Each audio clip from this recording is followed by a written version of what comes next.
I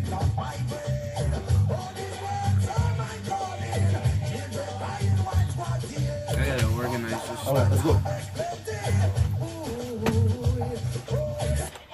Good evening, lovely people. This is the Progressive Mind Show. It's the day of the Lord. We are very glad to be here. It's always our pleasure to come your way every Tuesday to give you information, to give you resource people, to give you educational conversations that would uplift and empower our community. It is the goal and the ambition of the Progressive Mind Show. That is why our show is not just a show.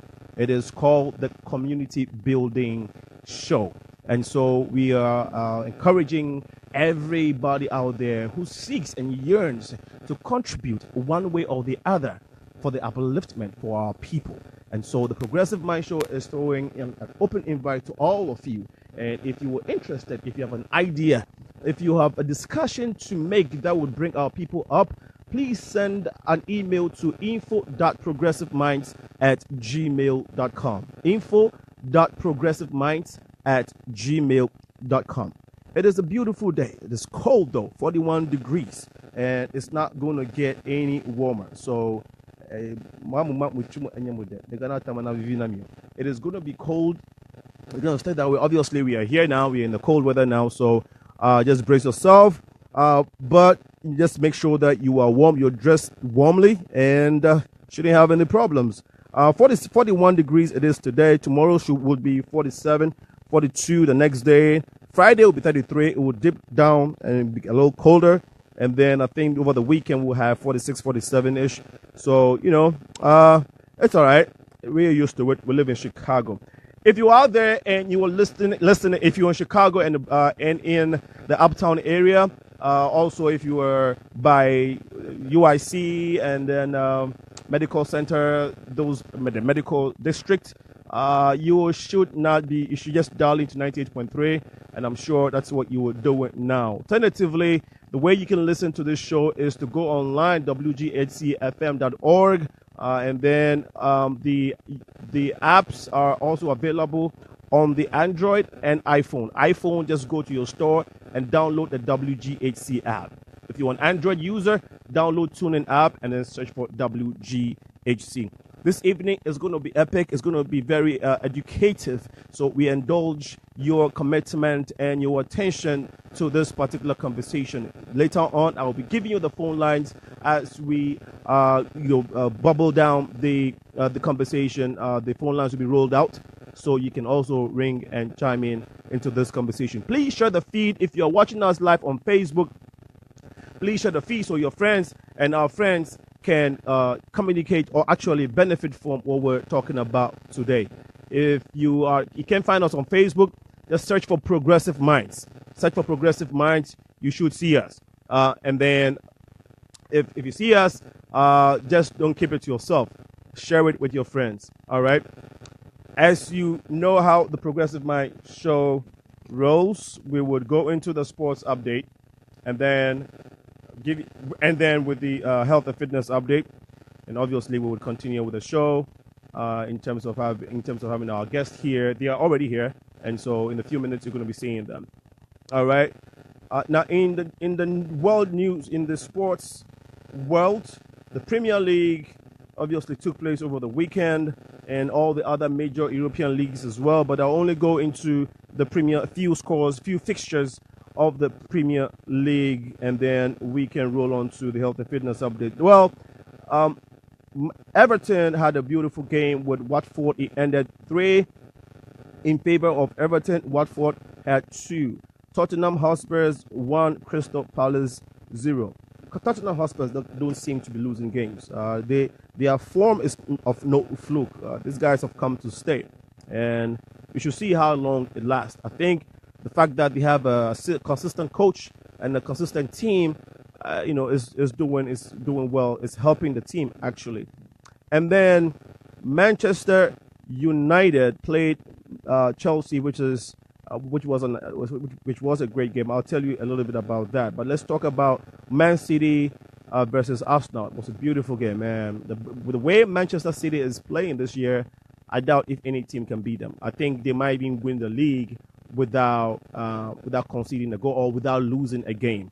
I wouldn't actually be surprised if that happens. They are in tip-top form. So Manchester City versus Arsenal, it ended 3-1, and actually Man City could have had more goals. Well, the game that all Chelsea fans are happy about is the one that it took place with Manchester United. Wonderful, beautiful game. Chelsea came up tops 1-0 in favor of Chelsea. And Imanello, who was the technical director for Chelsea, resigned on Monday following the win.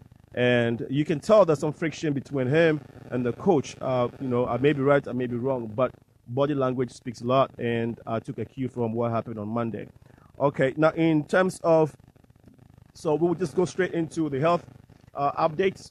Ed is still getting ready to join us as usual, so we'll go directly into the health and fitness updates. Now, just a few tidbits when it comes to your meals. Now, I'll just advise that, and actually research shows that having breakfast in the morning is very, very important for your health. Eating well, eating a healthy, balanced breakfast keeps you or gives you adequate energy to start your day. They say eat like a king in the morning.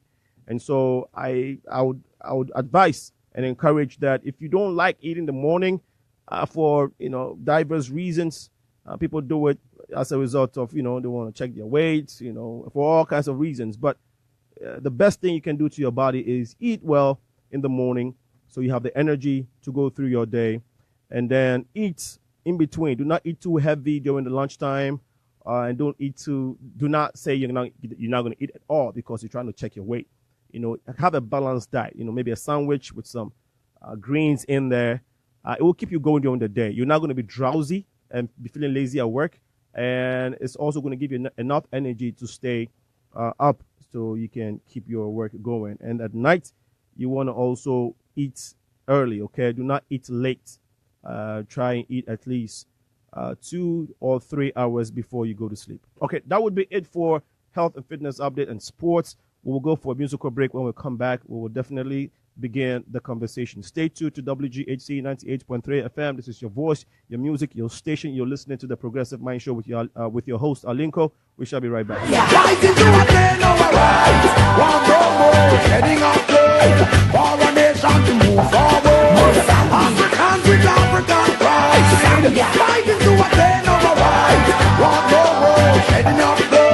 For this nation to move forward.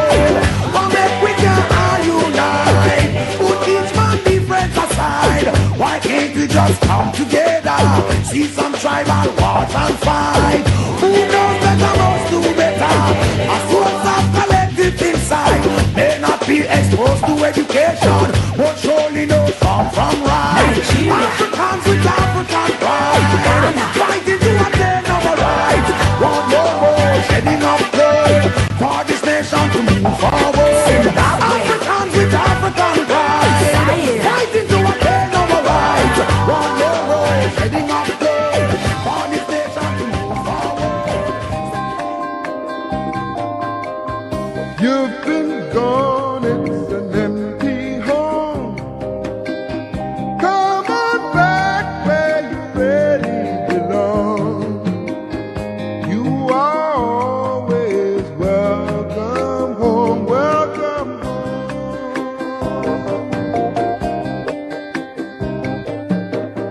You've been kept down for much too long.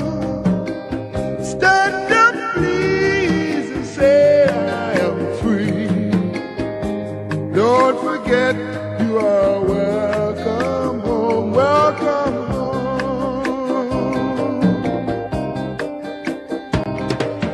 Come with me on this happy trip back to the promised land. All will be happy and gay.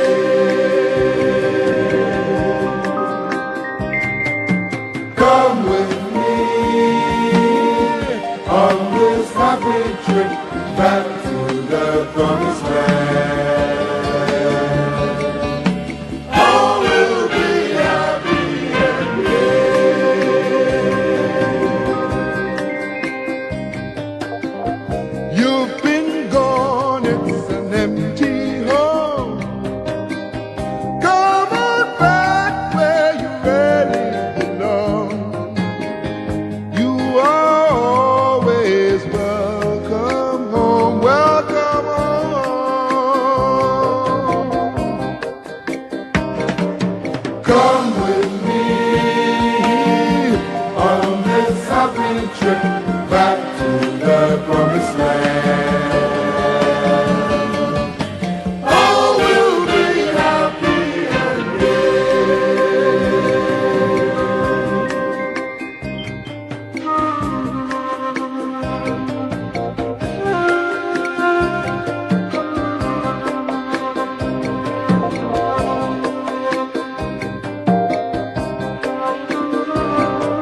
Hello, lovely people. This is the Progressive Mind Show.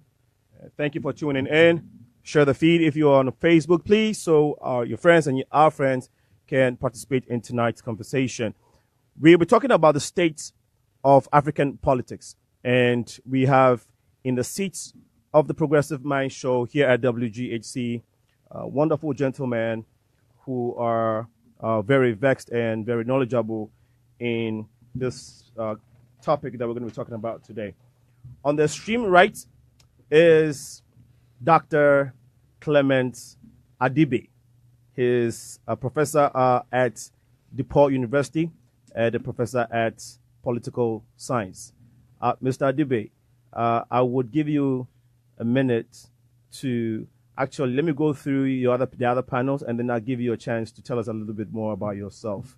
And then next to him is Olivia Kamanzi, who's a co-founder and CEO of Africa Chamber of Commerce. Next to him is Dr. Dimah, who's also a professor at professor of political science at Chicago State University. Gentlemen, welcome to the Progressive Mind Show. Thank you very much. Thank you. Now, I'll start from Professor Adibe. Please tell us a little bit about yourself, so our listeners can better know who they're listening to. Okay. Thanks, Senna. My name is Clement Adibe, and I was born and raised in Nigeria, in a part of Nigeria that you probably know a lot about. It's Port Harcourt, southern Nigeria on the Atlantic coast. And I've been in Chicago now for 20 years, teaching in political science at DePaul University. I do a lot of work in peace and security and cooperation in Africa, and lately I'm more interested in developmental opportunities and challenges in Africa and governance issues. That's my bread and butter now. Brilliant. And I know you also schooled. You do your PhD in Canada. Yes. Okay. Yes. Brilliant. That was in the 90s. Oh yeah. And you work in you work in the 90s at UN as well. Yes, in Geneva. Right. Yes. All right. Brilliant. Olivia Kamanzi, please. In the 30 seconds. Oh, thank you so much. Again, thank you for inviting us. Senna, thank you so much. And thank you for your listeners, for everyone who's listening to WGHC 98.3 FM radio. We appreciate your invitation. My name is Olivia Kamanzi. As Senna mentioned, I'm a co-founder, president, and the CEO of Africa Global Chamber of Commerce. And also I'm an entrepreneur. So my primary, let's say, I'm investment banker by profession. So I'm entrepreneurs. I fund projects, primarily projects in Africa. So I volunteer just for the chamber. So pretty much I live up to my investment company. So we thought it was appropriate to bring African businesses, and then also American businesses together for the benefit of Africa. I think we'll get to that. That's why we create the Africa Global Chamber of Commerce. I run an investment company based here in Chicago, as well as in Africa, in West Africa, in Senegal. So I was born in Rwanda, raised in Rwanda, though I grew up in Switzerland, and then moved to the United States sometime 20 years ago. Okay. Same way, Professor Adibe. Okay. So in short, we are here to discuss. My passion is education.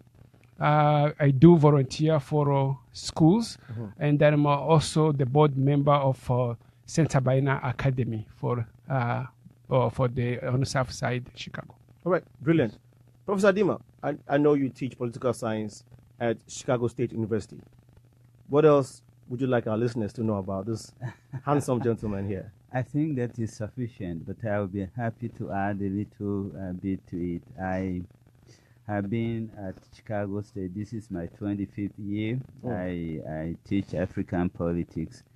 My area of specialization is international relations, and lately I have been looking at the expansion of Chinese presence on the continent, and how that appears to be a problem to other major actors on the continent. So I'm delighted to be here to contribute to the conversation, and I'm very happy that you have invited me. You are doing good work here, and whatever I can do to enhance that, I will deeply, deeply appreciate it. Yes. Thank you so much. Yes. I like the way he ended it. You know, in the vein of that, we just want our listeners remind our listeners that on the 19th of this month, we're obviously having our Black Tie event, which we have dubbed the Night of Legends, and so it's an awards and a fundraiser night. And so we are inviting you personally. Now that you've said it, we're officially inviting you, your friends, and your network to come and see what we are doing, what we stand for, and what we intend to do for the community. It's going to be a wonderful evening. The Honorable Dorothy Brown is going to be there. Secretary of State Jesse White is going to be there. He's actually bringing his Jesse White tumblers to come and perform that evening. And we're having Nanama Bag Brown. For those of you Ghanaians who, Ghanaians know her. The Ghanaians predominantly know Nanama Bag Brown. She's an actress in Ghana. She's coming all the way from Ghana to be the MC. And we're also going to have live band shows. It's going to be an epic evening. The tickets are out there. Go to Eventbrite and look for WGHC. $90 for singles.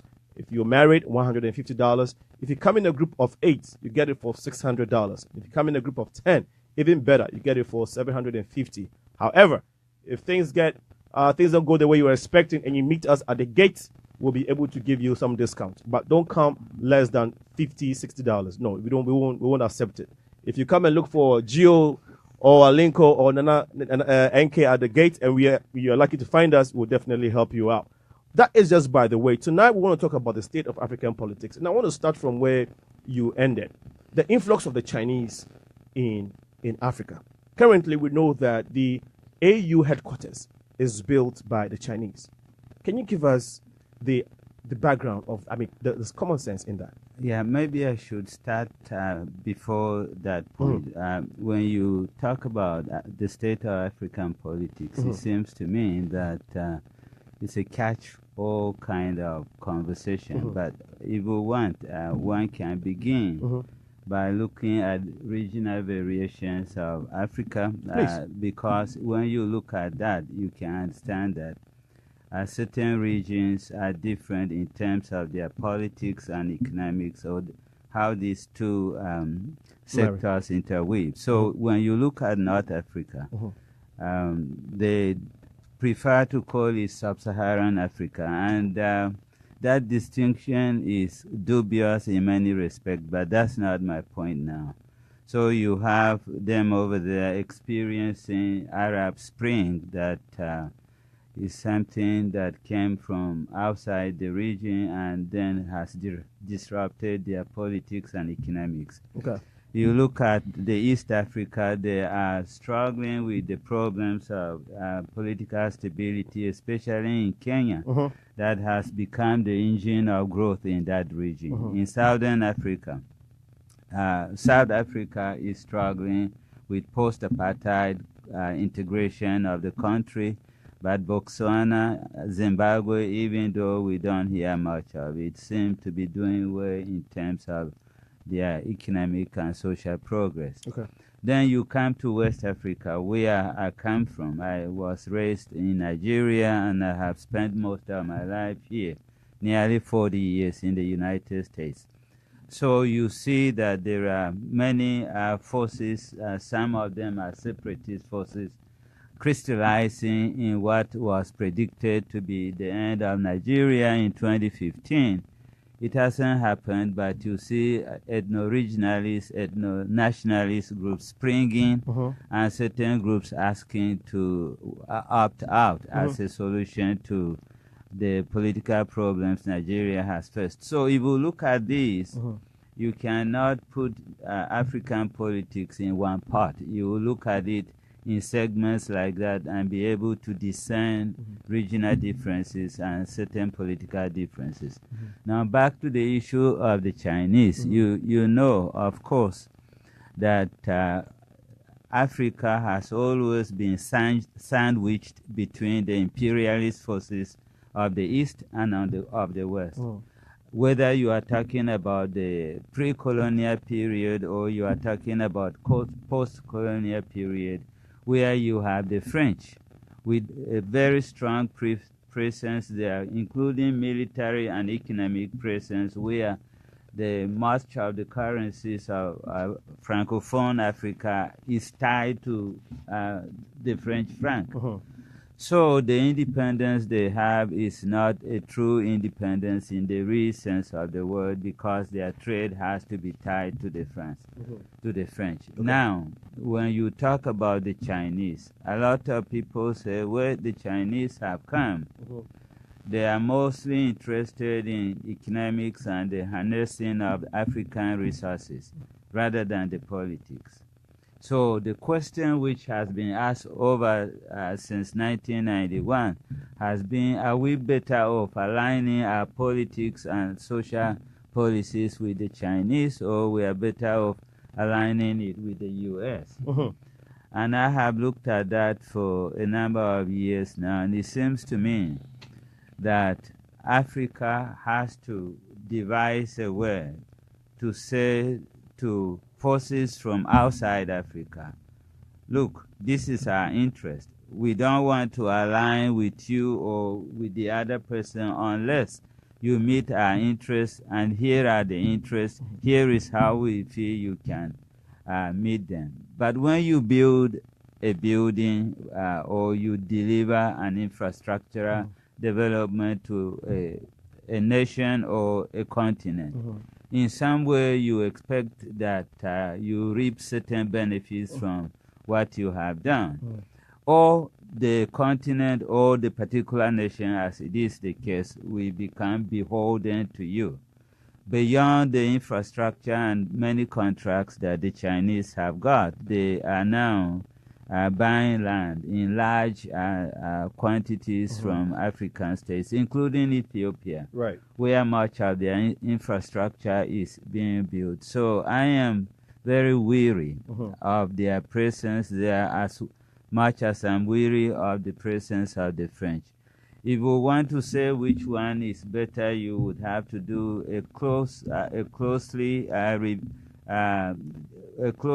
carefully determined tally of what is good with the Chinese, that is bad with the French and the British and the United States. But I don't think that any of them have gone to Africa as philanthropists looking for people to help. All right. Thank you so much for... You're welcome. Thanks. Yes. Dr. Adibe, you want to touch a little bit on... We'll come back to the influx of the Chinese in Africa. And actually, they seem like they've taken over Africa, more so when they've built our headquarters. I really want us to go into that. However, would you want to touch a little bit on the ethno-nationalism thing that's going on in Africa? How strong is that presence in the continent of Africa? I mean, which countries are experiencing some of these ethno-nationalism issues here?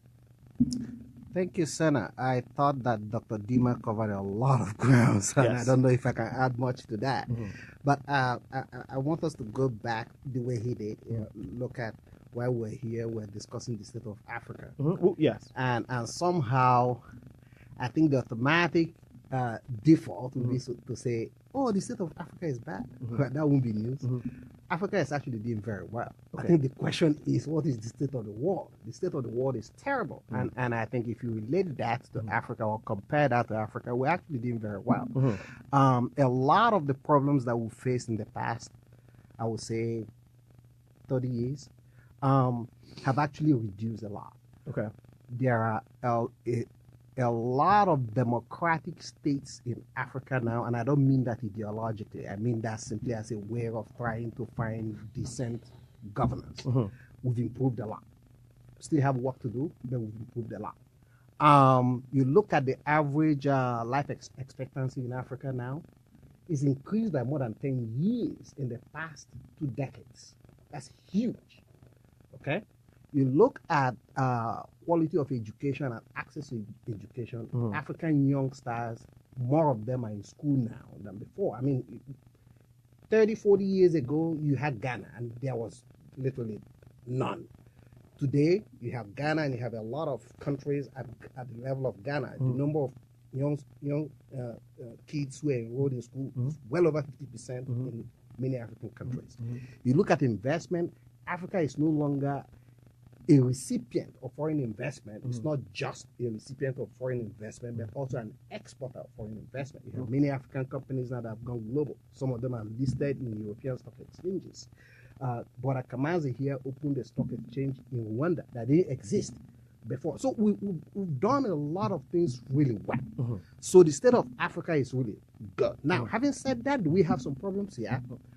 We have continuing problems with the quality of leadership. I think one of my biggest fears is that there is some kind of democratic recession that is beginning to occur, in the sense that, look at Kenya that Dr. Dimah mentioned. That used to be a very stable country, nominally democratic.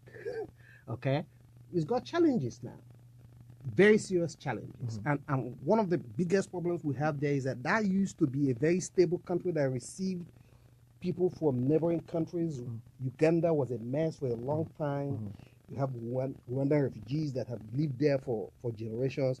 If Kenya goes bad, it's going to be a very, very difficult problem to manage. So we have to be apprehensive about that. Then in West Africa, our region, my region with Dr. Dimah, Ghana is very stable. They've had elections now, several of them now, and they've been reasonably peaceful. Even Nigeria is doing very well on that front. It's deepening the democracy. There are still a lot of problems, but they are sorting them out through democratic means. That's good. We've got a problem that was recently mentioned here in the U.S. with Niger, but that's an old problem. It actually stems, I think, from the collapse of Libya, which is completely out of our control. That was more of an externality. And since Gaddafi left and Libya basically broke apart, you're beginning to see that problem move all the way south. But I think the good news is that Africans are better at managing their problems, both economic problems and political problems, than at any time since independence. So I see a lot of very good things happening. Brilliant. Yeah. Thank you for giving us that overview. I wanted us to go into the specifics, and I thank Dr. Dimah for taking us back and giving us a little background in terms of the general outlook, the general political outlook of Africa. And so we would build on that, obviously. Now, Olivia Kamanzi, I know your niche. You're actually part of us. Give us an overview, of the political states of Africa, and then you can coin it with the rise or the growth, the business growth of some of the African countries that you have visited so far. Because I know you work there a lot. Thank you so much. It's a challenge for me to talk after these guys, yes. These distinguished professors of political science from these universities here in Chicago. The reason why I put this question, before you continue, the reason why I put this question is that I know you do business all over Africa. Yes. And I know you encounter politicians. Yes.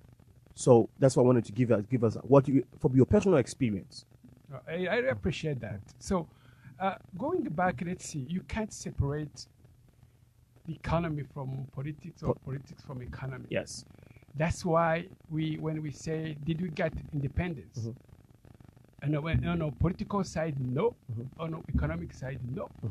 For me, that's what I can say. Okay. The reason why I can say the state of African politics right now is mixed, right? You can't say it's great, you can't say it's so bad, it's somewhere in between. And sometimes we move one step ahead and then go back 2 steps back. We can take example of Kenya, what's happening in Kenya. It's very disappointing, right?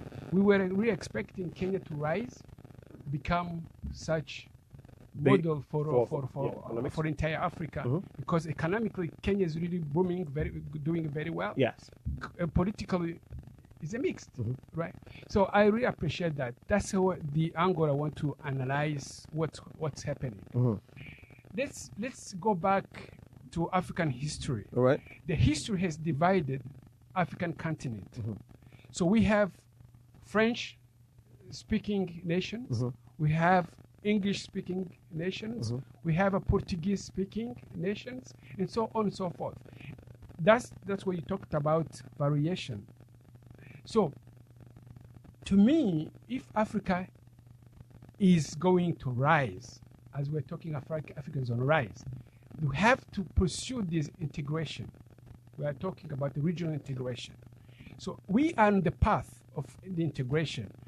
That integration is driven by economy, not by politics. Right. Politics. What does it mean? Is it driven by outside forces who are coming to Africa to drive the economy, whereas we are lacking the leadership behind to lead the African continent. Okay. That's what the Clement, Professor Adibe mentioned.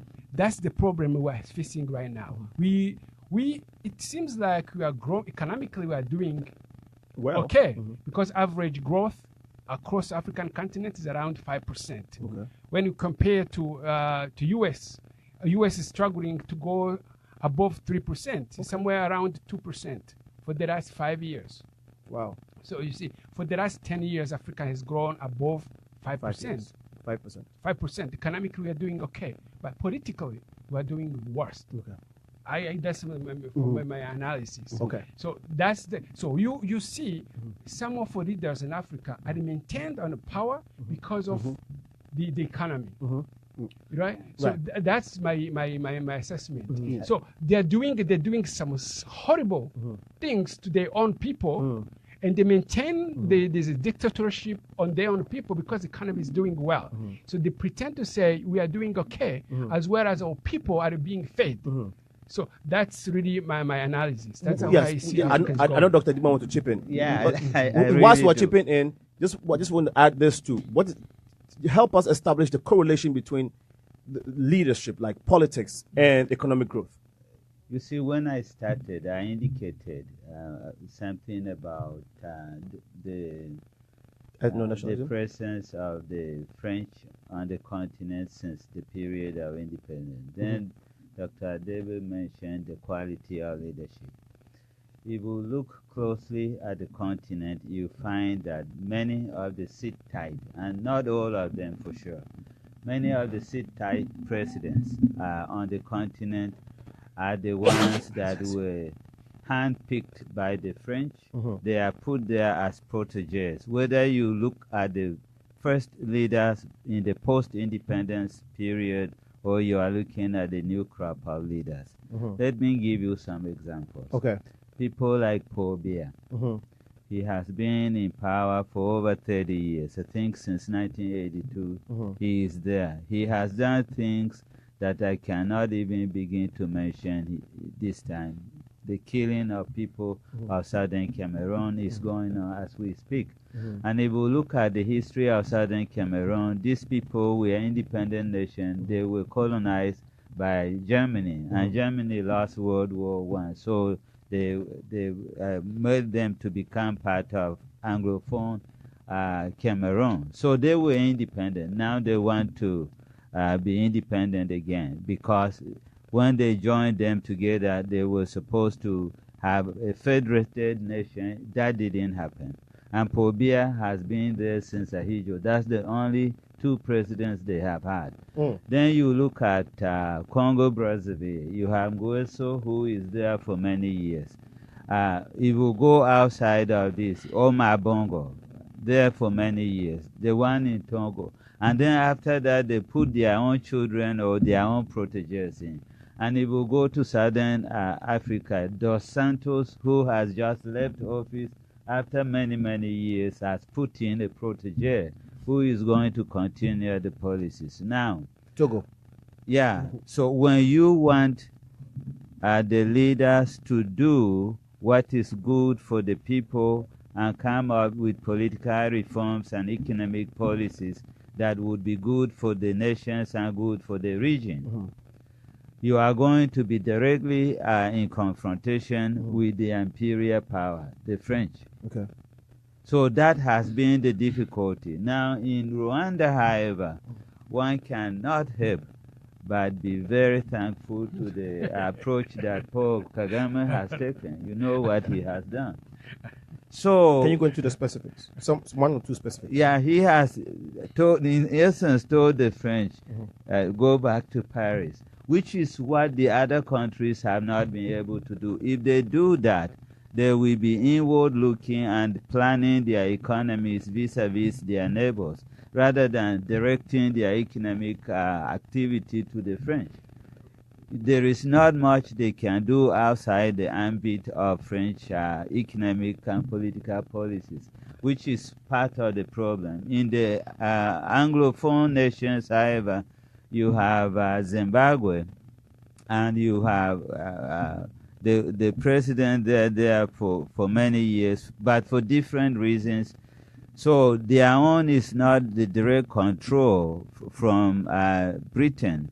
But as you can see, after independence, there is a great deal of lack of for lack of better characterization, I would say lack of elite consensus on what they need to do. In Nigeria, it had been coup after coup.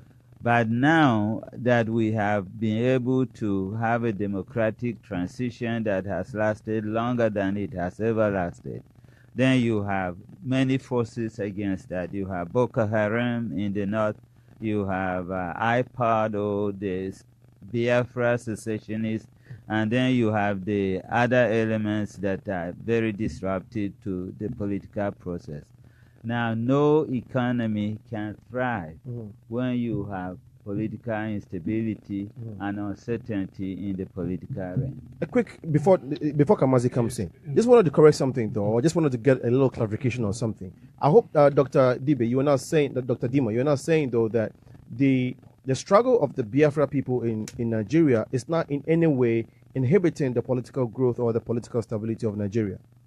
Well, we have had, before Biafra came to be an issue, we had the Oduduwa who were throwing bombs all over. Then we said, okay, let a Yoruba person be president so that we can be together. Essentially, every ethnic group gave way to the Yoruba. Then the Hausa people started their own. And then now we say, let the Hausa person, Fulani person be president. Good. Okay. Because so, I mean, it seems to me, this may be simplistic, but it seems to me that is what is happening. So the minority people, and why is that even important that this group of people produces the president? If the person is doing the right thing, he can come from anywhere. From the swamp. Right. Okay. Olivia Kamanzi. Yes. Thank you so much. Again, I have to tell my colleagues here and then our listeners, we African diaspora, we have to be extremely, very careful to read the history of what's going on the continent. Yes. Because people are really following us. They're expecting us to be being like saviors. Right. So people are suffering on the continent, right? And that's the reason why the tendency we have today, we have so many regimes pretending like they are doing well, and they change constitutions to stay in the power. Right? I could be okay the way economical growth was going on in Rwanda. But when my president decided to change the constitution of Rwanda, I said, there is a problem here. So it's a tendency of Africa. It's very dangerous for politics in Africa. Yeah.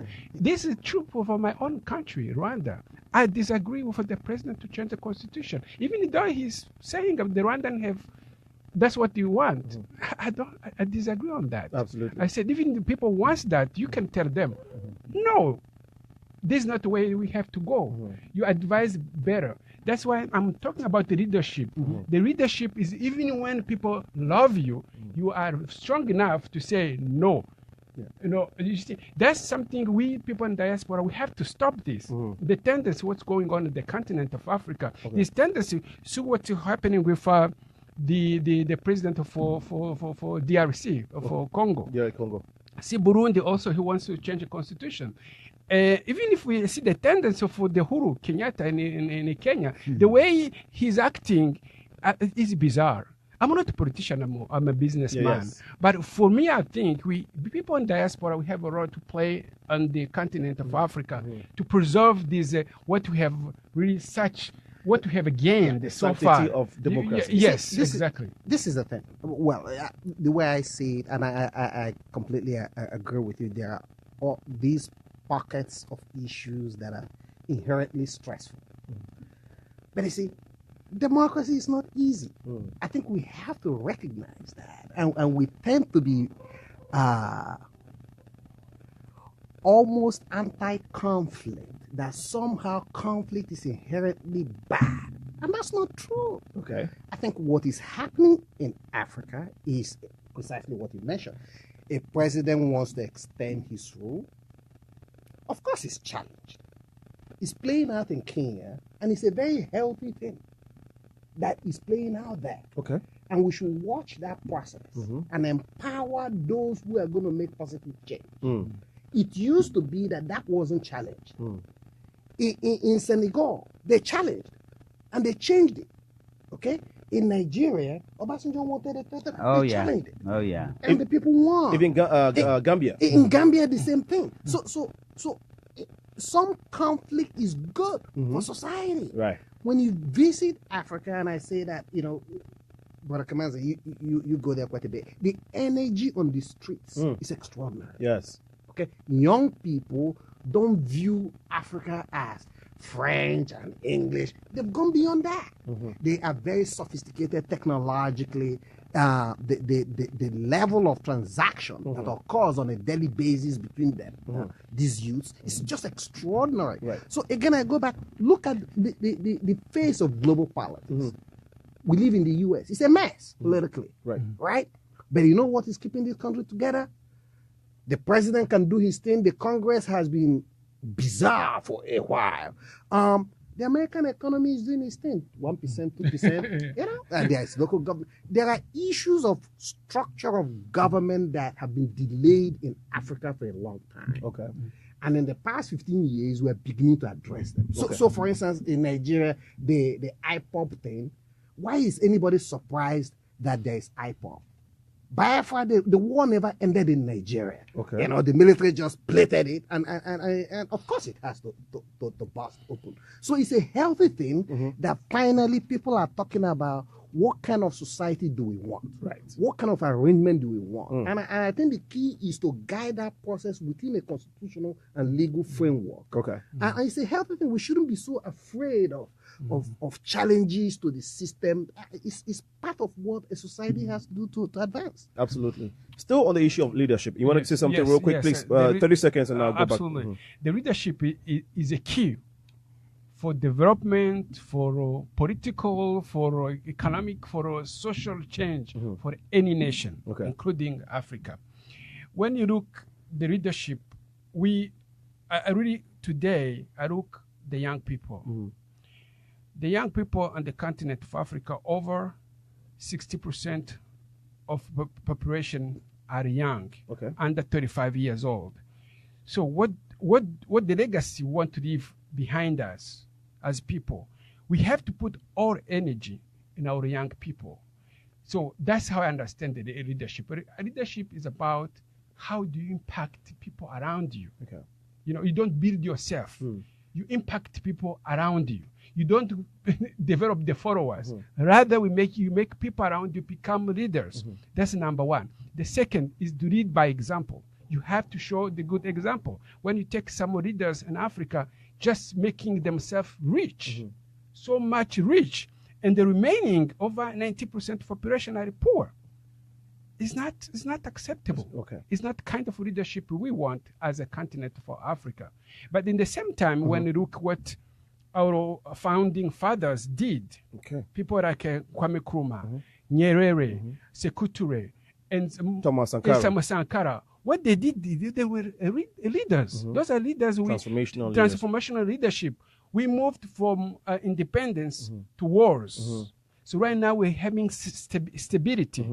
So for me, I think we need a new transformational leadership for the continent of Africa. Nice one. Those who can inspire, those who can motivate people to participate. I love that.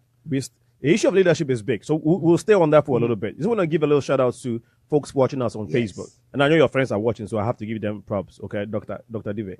Muftauddin just joined us. Simon Kwakume is watching. Eric Botre, Pepra Mensa, big up my brother, and Jubi Fiajigbe. You just joined us. Eric Yosen Mensa is watching us. That's my alumni all the way in UK. And then we have, what do you call it? Henry Ike Una. He said hi. Hi, Eric. He also made some comments here. Now, listeners, just want to advise that or encourage you all to obviously pay close attention to what we're talking about. Now, the professors here, yes, they are the custodians of the field they survey. However, Africa is a large continent. The issues we're talking about is beyond us. And so they will not necessarily profess. I mean, I'm not speaking for them, but we all not professing that we hold absolute to the truth. Okay, but based on their research and their studies, they're giving us this information. So if you do not agree, yes, okay, you can do your research and then counter. But we would encourage folks not to use vulgar words or not to be unnecessarily rude or impolite to our guests or to the folks that are trying to contribute to this conversation. And so we do appreciate you joining us and sharing your views. Please keep them coming and please share the feed. Lucky Agbemanya, the wife of my own brother, Wasco. How are you doing, Lucky? Francis Kobla is also watching. Big up, brother. And then Ogechi Okeke is also watching. She says, okay, I'll pass this your comment and then I'll read the next one. This comment is very heavy. Harry Ike Una says, okay, you are welcome. And then okay again says, thank you, dear. And then Henry Una again says that Nigeria is the worst in Africa. Well, and then Henry again says, now you are talking, Professor Adibe. Now he agrees with you. It's good to agree and disagree. So it's beautiful. Right. That's the beauty of democracy. And that's what we are talking about. So you can tell that, what's his name? Lawrence Joapia and Jihad Thomas joined us. What's up, Jihad? What's up, Lawrence? Francisco Giotto. Oh, Giotto. Number one producer in the house, Olivia Kamanzi and John Inti. Hey, our number one fan, John Inti. Good evening, sir. Please bring your contributions. You can call in at 8 o'clock. I'm going to be giving the phone line so you can call in and share your views or ask questions. Just also want to remind listeners that the Progressive Minds time have changed from 8 to 10 to 7 to 9, just so we can accommodate our guests who are driving from far away and also listeners who are watching us all over the world with the time differences and all that. So feedback from you all have necessitated that the Progressive Minds change from 8 to 10 p.m. Central Time to 7 to 9 p.m. Still on the issue of leadership, we need that because no community, no house can grow and develop and progress without good leadership. They say in Africa, when the fish first start rotting, it starts rotting from the head. And once the head goes bad, the entire fish goes bad automatically. Now, which leadership in the countries of in the African continent, which countries would you select, or would you talk about in terms of their leadership that are exhibiting exemplary leadership that you would encourage the other African leaders to emulate? I'll start from you, Professor.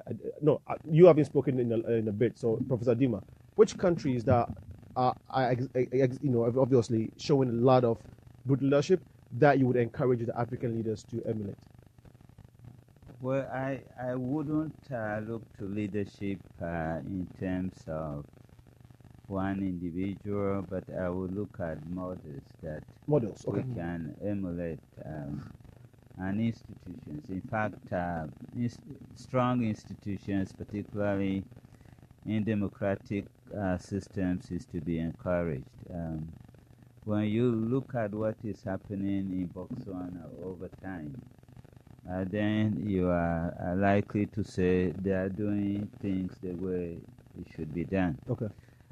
For many years, Senegal has been stable in West Africa. They have had a situation in the south where a portion of it has been trying to secede from the country over time, but it's been a stable democratic nation with very little cases of human rights abuses. Okay. Many Nigerians had a lot of hope in Buhari as a person, and they used to call him the truth teller or mega scare, as they used to put it. But he has come, and for the 2 years he has been there, many those who are speaking the truth will say he has failed, and he has failed woefully. And the reason is not far-fetched. He has brought in the people who were there and were used to their old ways, who supported his political campaign and are now cashing in various ways. So he's not able to do what he is supposed to do. But those of us who are from Nigeria feel that by sheer population of the country and the vibrancy of his human and natural resources, Nigeria can be a pace setter for the region, if not for the entire continent. But that has yet to happen, and I don't think that that is only the failure of leadership, but the failure of the Nigerian elites as a whole. Okay. Professor Adibe. Okay. I think Olivia mentioned leadership is coming from business. So I see where that is coming from, right? And I think in that sense, I agree with him. We need leadership at the level of business, at communities, and all that. I shared Dr. Dimah's concern. When I hear leadership, I'm also Nigerian. I think of a former president of my country who always talks about leadership. And when you look at it critically, it means him. Leadership means me. Was he a good one? If he was, we won't have any problems, will we? No. So we have to depersonalize governance. It's about institutions. In fact, I think the problem is this messianic tendency we have. We have to have this leader who is going to liberate us and all that. No, Africa is too sophisticated, too complex for that. If we needed that leader, savior, we would have been saved a long time ago. We don't need leaders. We need managers in Africa. Okay. We need people who are going to inspire others to do things. If that is leadership, I agree with that. But most importantly, we need technocrats. We need managers, someone who looks at the building and your job is to make sure that there's electricity. If a bulb dies, someone has a responsibility to replace the bulb. If the toilet is not clean, someone has a responsibility to ensure that it's clean. That's management. That's not leadership. Okay. The emphasis on leadership has tended in our continent to lead to dictatorships. Okay. We are seeing that now in Rwanda. With all due respect, I think he's done a great job.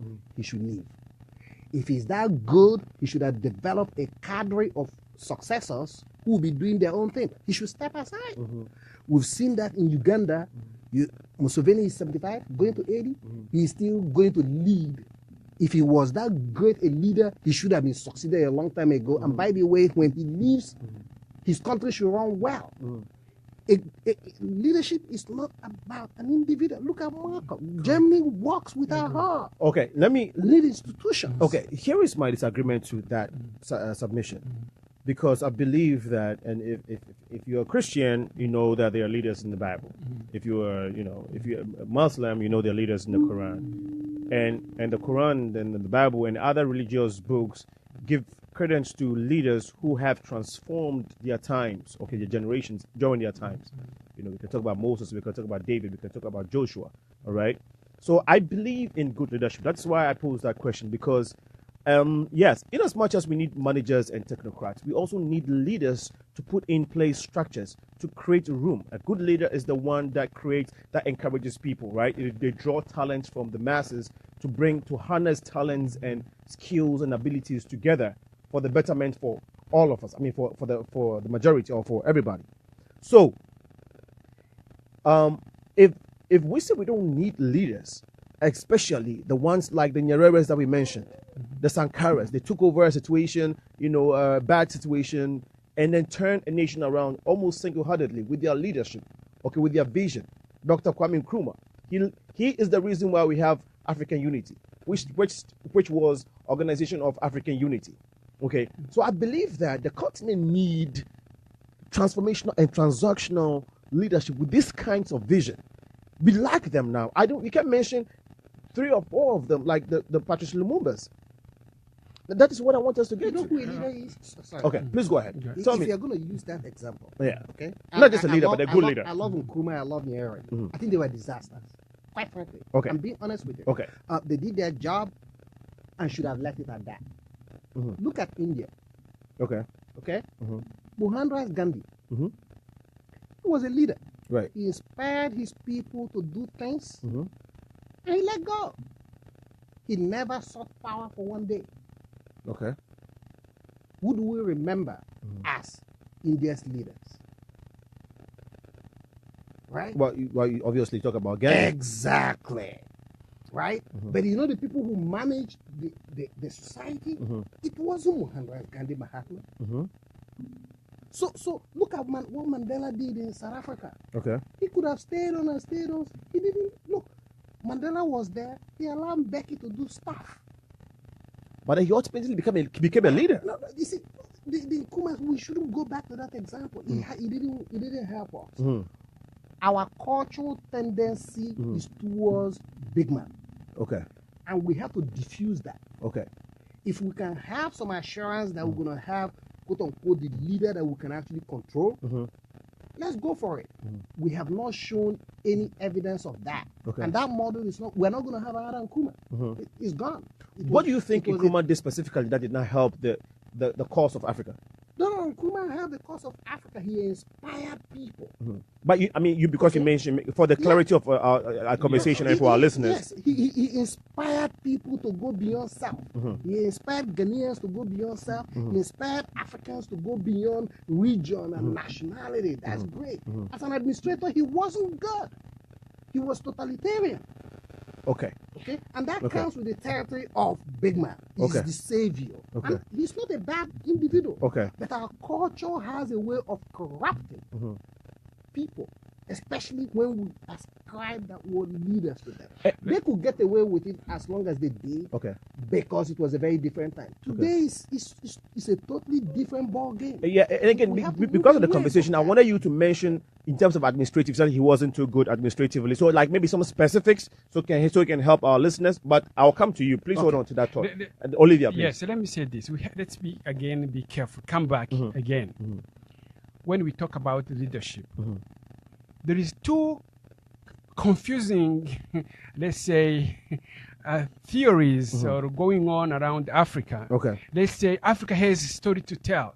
Africans are not telling their own story. Okay. Has been over many years, and now we are talking about all the time. The conversation is about the leadership in Africa. We don't have leaders. Yes, we do have a leadership. We have leaders. Good ones. Good ones. That's why I said. Can we mention some of them? Those might not be those you see every day on the power. They have the leadership does not have to be a president. Does not have to be a CEO of a company. No, because you are reading this station. Right, in my own small way. In your small way. What we have to do for Africa, we have to go to bottom up. Bottom up. Build. That's what I'm talking about. The young people. We have a brilliant young people in our continent. Let's build from bottom up. We build for young people. Believe in them because what they are talking. Because I interact with young African leaders within 55 African nations. I provide mentorship to those young people. See what they are telling me. They're telling me, You call yourself leaders, but you don't want to leave. You don't give us a room to grow. That's what I'm saying. That's so happening on the continent. So we have leaders. Those are leaders. They're ready to lead, but we need to give them a room. Okay. And 1 second. Yeah. Second, that African story we are talking about, that's anyone who's talking about the African story is a leader. Yes, that's true. Okay. I believe that. Thank you so much, Olivia, for clarifying. 1 minute and we'll go for a commercial break. Yeah. Clarifying the difference between formal and informal leadership. I think that in a way we need leadership in the former national way. People who can be visionary, people who can aspire. And when I look at that, I look at leaders in Singapore single-handedly. And you know how Singapore became a nation. Yes. They were essentially sent away from Malaysia. And then the Republic of China, what you call Taiwan, Chiang Kai-shek, got over there with a number of people who were educated in the United States, began to build that nation with the support of the U.S. So we need that kind of inspiration from a national leader. But with respect to Nkrumah, I think I differ a little bit from Dr. Abede in the sense that Nkrumah came at the time that there was great ideological struggle between the East and the West.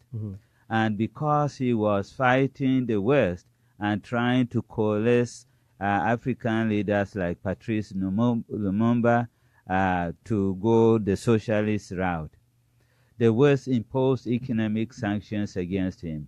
Then you had Dwight Eisenhower, who said that Lumumba should be killed because he made a speech in which he said, "Thank God they won't call us monkeys again."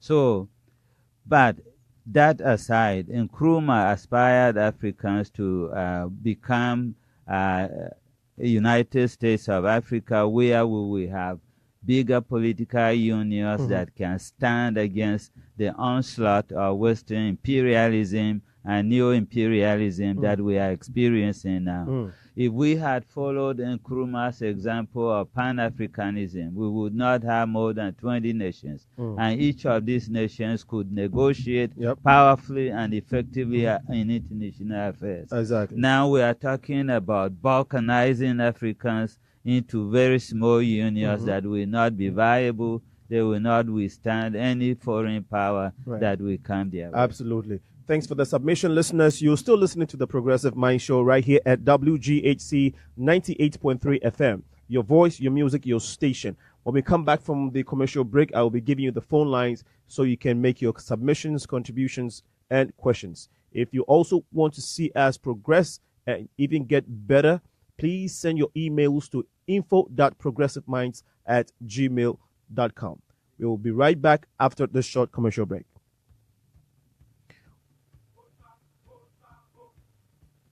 Ladies and gentlemen, it's that time of the year again. Your favorite station, WGHC 98.3 FM, presents the second annual fundraising and Black Tie Gala, dubbed Night of the Legends. Night of the Legends.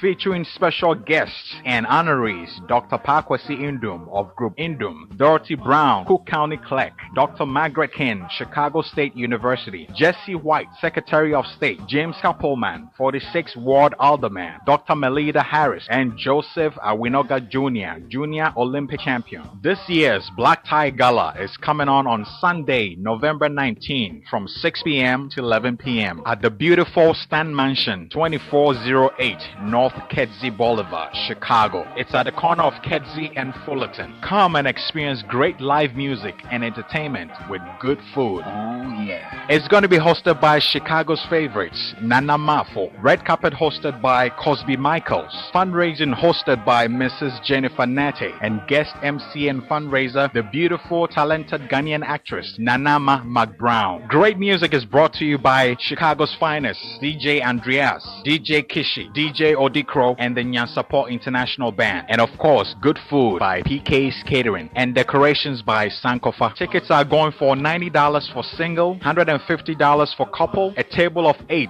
$600 with complimentary drinks, a table of 10, $750 with complimentary drinks. A portion of the proceeds will go towards WGHC's social and health development projects. Recognition will be given to great personalities and activists in our community. Prizes and merchandise will be awarded to individuals. Tickets are available on Eventbrite. Search for WGHC 98.3 FM. You can also get physical tickets at WGHC Studios at 4554 North Broadway, Suite number 330B. For more information, you can call these numbers: 773-829-1032 or 612-965-9921 or 773-759-4501. You can also email 98.3fmwghc@gmail.com. This year's Night of the Legend, sponsored and supported by Africa Global Chamber of Commerce, Martins International, Rainbow Push Coalition, Mr. Candy Ghana, Bedu Tax Service, Group Indum, and ISF Bank. Remember, don't forget,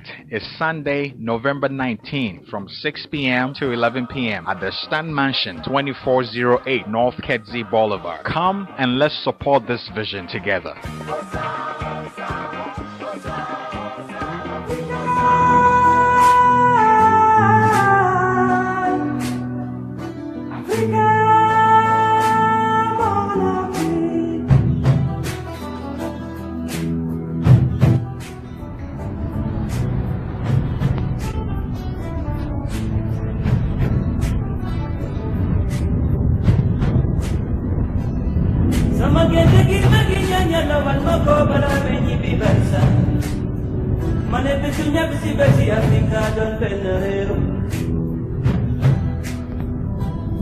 Ici ou d'ailleurs, nous sommes des enfants d'Afrique.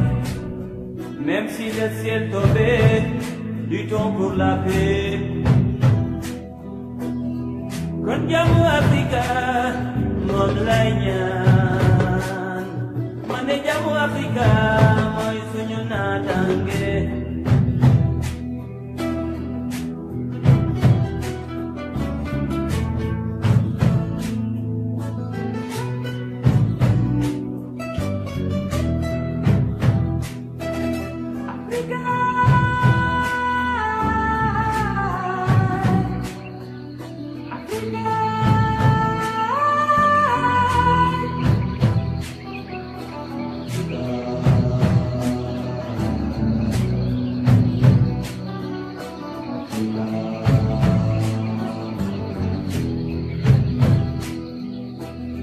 Yomine kabiti breo man milo man rinyan.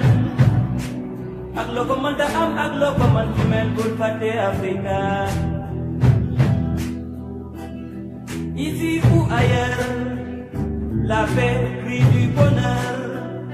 Même si le ciel pleurait, luttons pour nos frères. Kon jamu Afrika, mon laïnyan.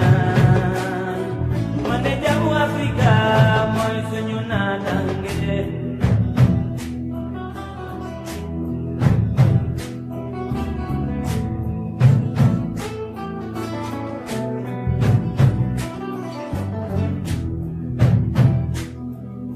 Africa.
You're welcome back to the show. It is the #1 community building show in the entire United States of America, and it's called the Progressive Mind Show.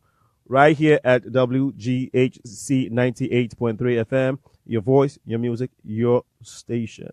Remember, on the 19th of November, save that date and come and support the cause, because the proceeds from it is not only coming to us, it's not only coming to help us expand the bandwidth so we can get to Bolingbrook and the suburbs, but we also want to embark and support benevolent projects that are going on in Africa. We, as an organization, also want to extend help to orphanages, the hospitals, dilapidated hospitals and health institutions, facilities that are in Africa and Ghana, to be specific. We're currently helping Okomfo Anoche, and we also have plans in helping Kolebu. We are working with the Teshi Nungwa Orphanage, and so come and support this cause. Okay, $90 can be spent over your phone bill or maybe a one night out with a friend. But if you use it, if you come and contribute towards this cause, it's not only gonna stay with us or stay with you forever. The fruits that it's going to yield, it's so beneficial, and you can also write them off. Let's think about community and how we can promote it. We'll go directly into the conversation, but before that, I just want to read a comment from Jihad Thomas, who's my brother-in-law. What's up, bro? He says, there is a big difference between a leader and a manager. Yes. A true leader is a person who shows by example and mold people to step into that role. A leader is a person with vision and passion. A manager is a person who holds a position. He says, whom hold a position. You would agree to this, gentleman?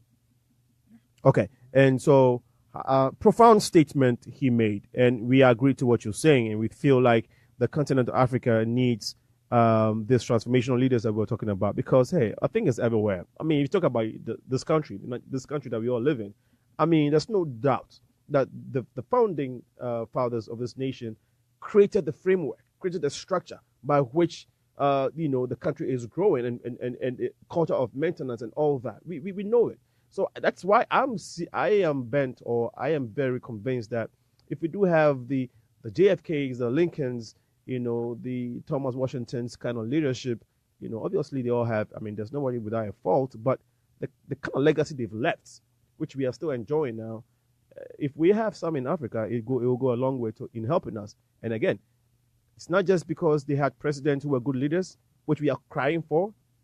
Yes, they have institutional leaders who are doing things to affect their community positively. But there's a need to have presidential presidents in Ghana and Africa, who have this kind of leadership quality that we are talking about here, transformational ones, that can change the entire face of Africa. We wanted to talk. You guys touched a little bit, or especially Olivia. You talked a lot about the youth and the vibrancy of the youth, the enthusiasm of the youth in Africa. What are some of the ways that our politicians can help enhance the literacy rate in Africa, which in a long way would impact positively on economic growth and development?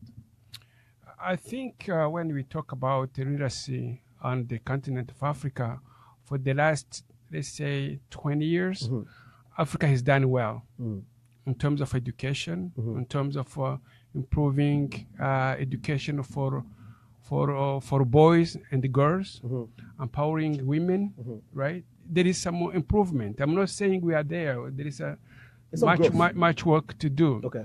If you move from when you talked, going back, connecting of leadership, I remember this year we had the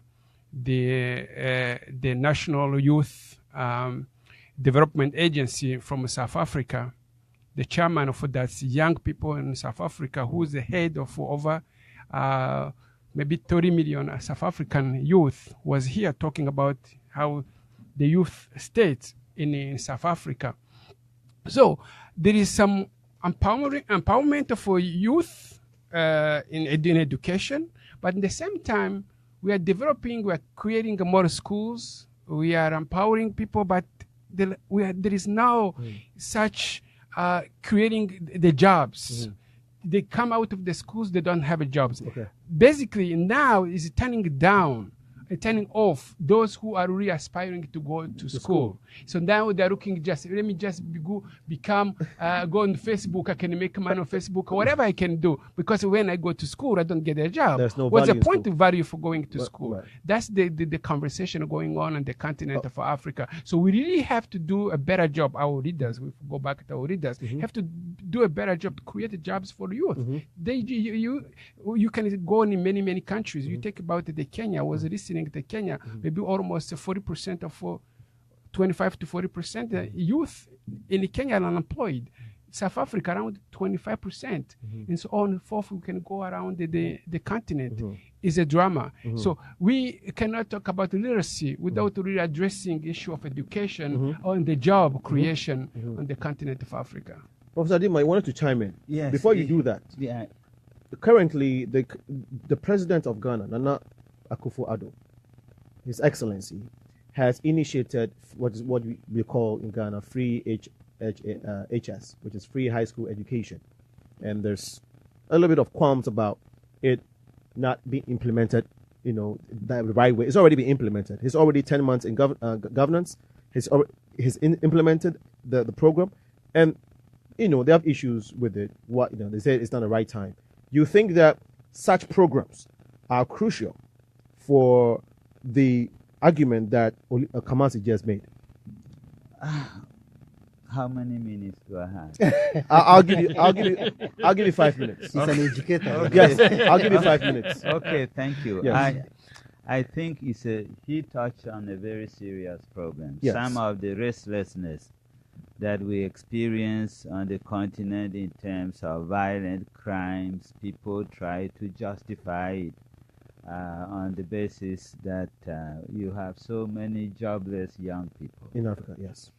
And we have made profound progress in education, but what we need indeed is education for development. Okay.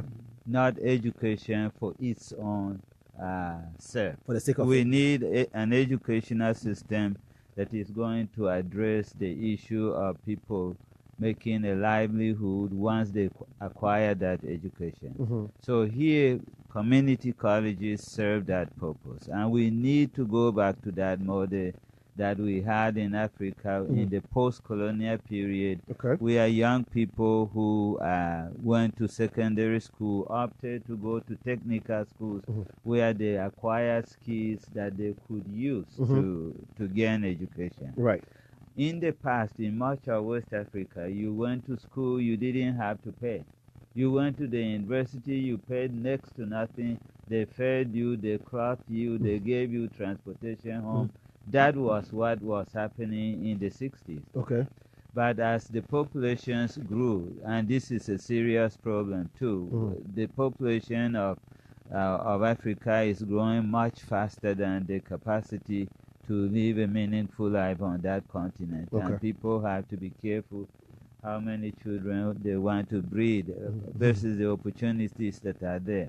So if we go back to that model of education, and you are talking about tertiary education, you still have to consider the fact that people will have to graduate and get a job. Education will make much more meaning to them if they get jobs. If they don't get jobs, then they will prefer to do other things. Now, I have to go back to the point that Dr. Abede made at the beginning of the program, which is this, that we have made progress in democratic governance and we have made progress in other areas. But we are at the point in the world where we seem to be in a hurry, and he is essentially right on that point, and this is why. The United States, 50 years after the ratification of the Constitution, only Caucasian men with property could vote. That is in the era of Jacksonian democracy.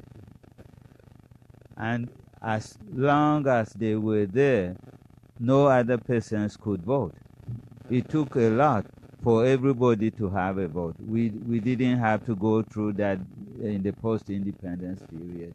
In terms of infrastructure, the United States president now enjoys unbelievable infrastructure, but it wasn't always so. Exactly. This came after 1939 when Roosevelt went to the Congress and asked them to allow him to reorganize the White House to bring in people to help him. Exactly. And he died before he was able to do that.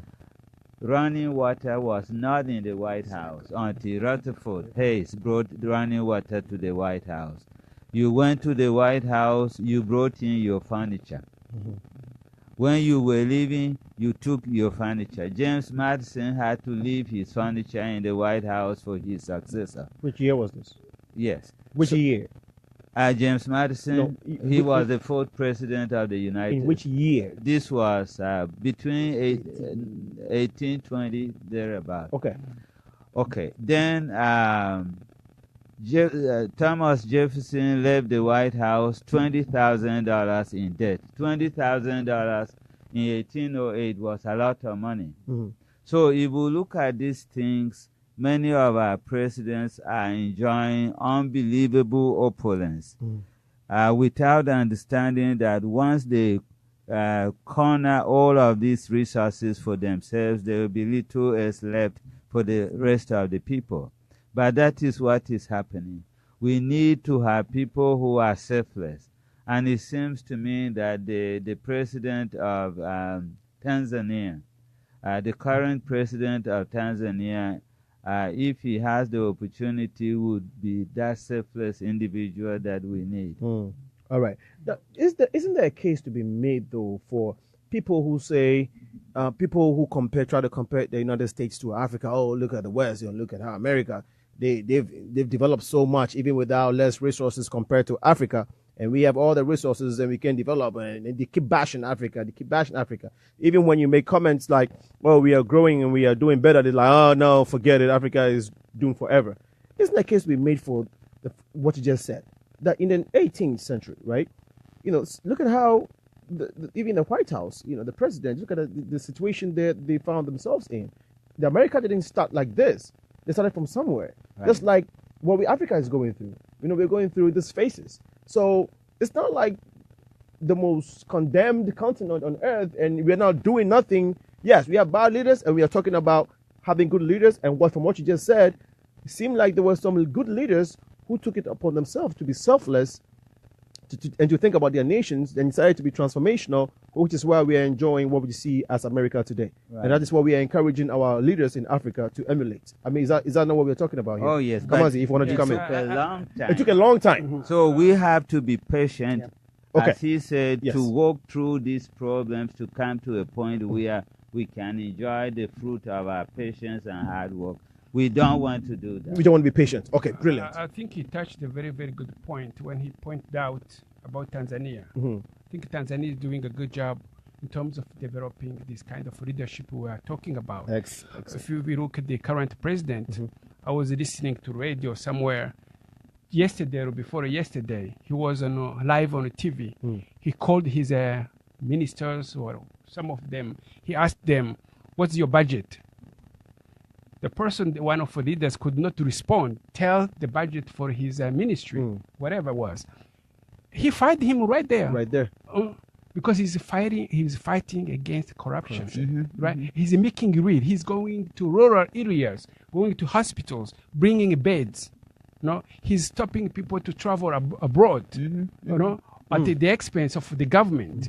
He's stopping those government sending the people to foreign missions, saying, no, this money should be going to people who are suffering, who don't have access to health care, who don't have access to education, who don't have access to those resources. I think he's doing a good job. Of course, there will be some critics, but there's some kind of a leadership we really have to encourage. Right. People like us, when we come here, we talk about Africa, we should also highlight those who are doing well. Yes. So I think that that's the very, very, very, very. Talking about those who are doing well. His minister of health went to the hospital where if you have to undergo a procedure, even a very simple procedure, If you don't pay the doctor and the nurses there, you will go home and die.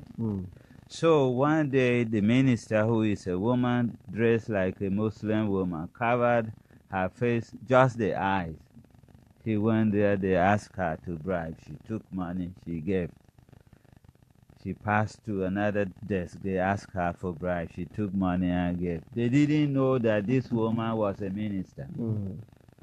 Then after they got the money, she opened the veil and said, "What have you just done?" In Tanzania, that video went viral and everybody was saying it and praising them.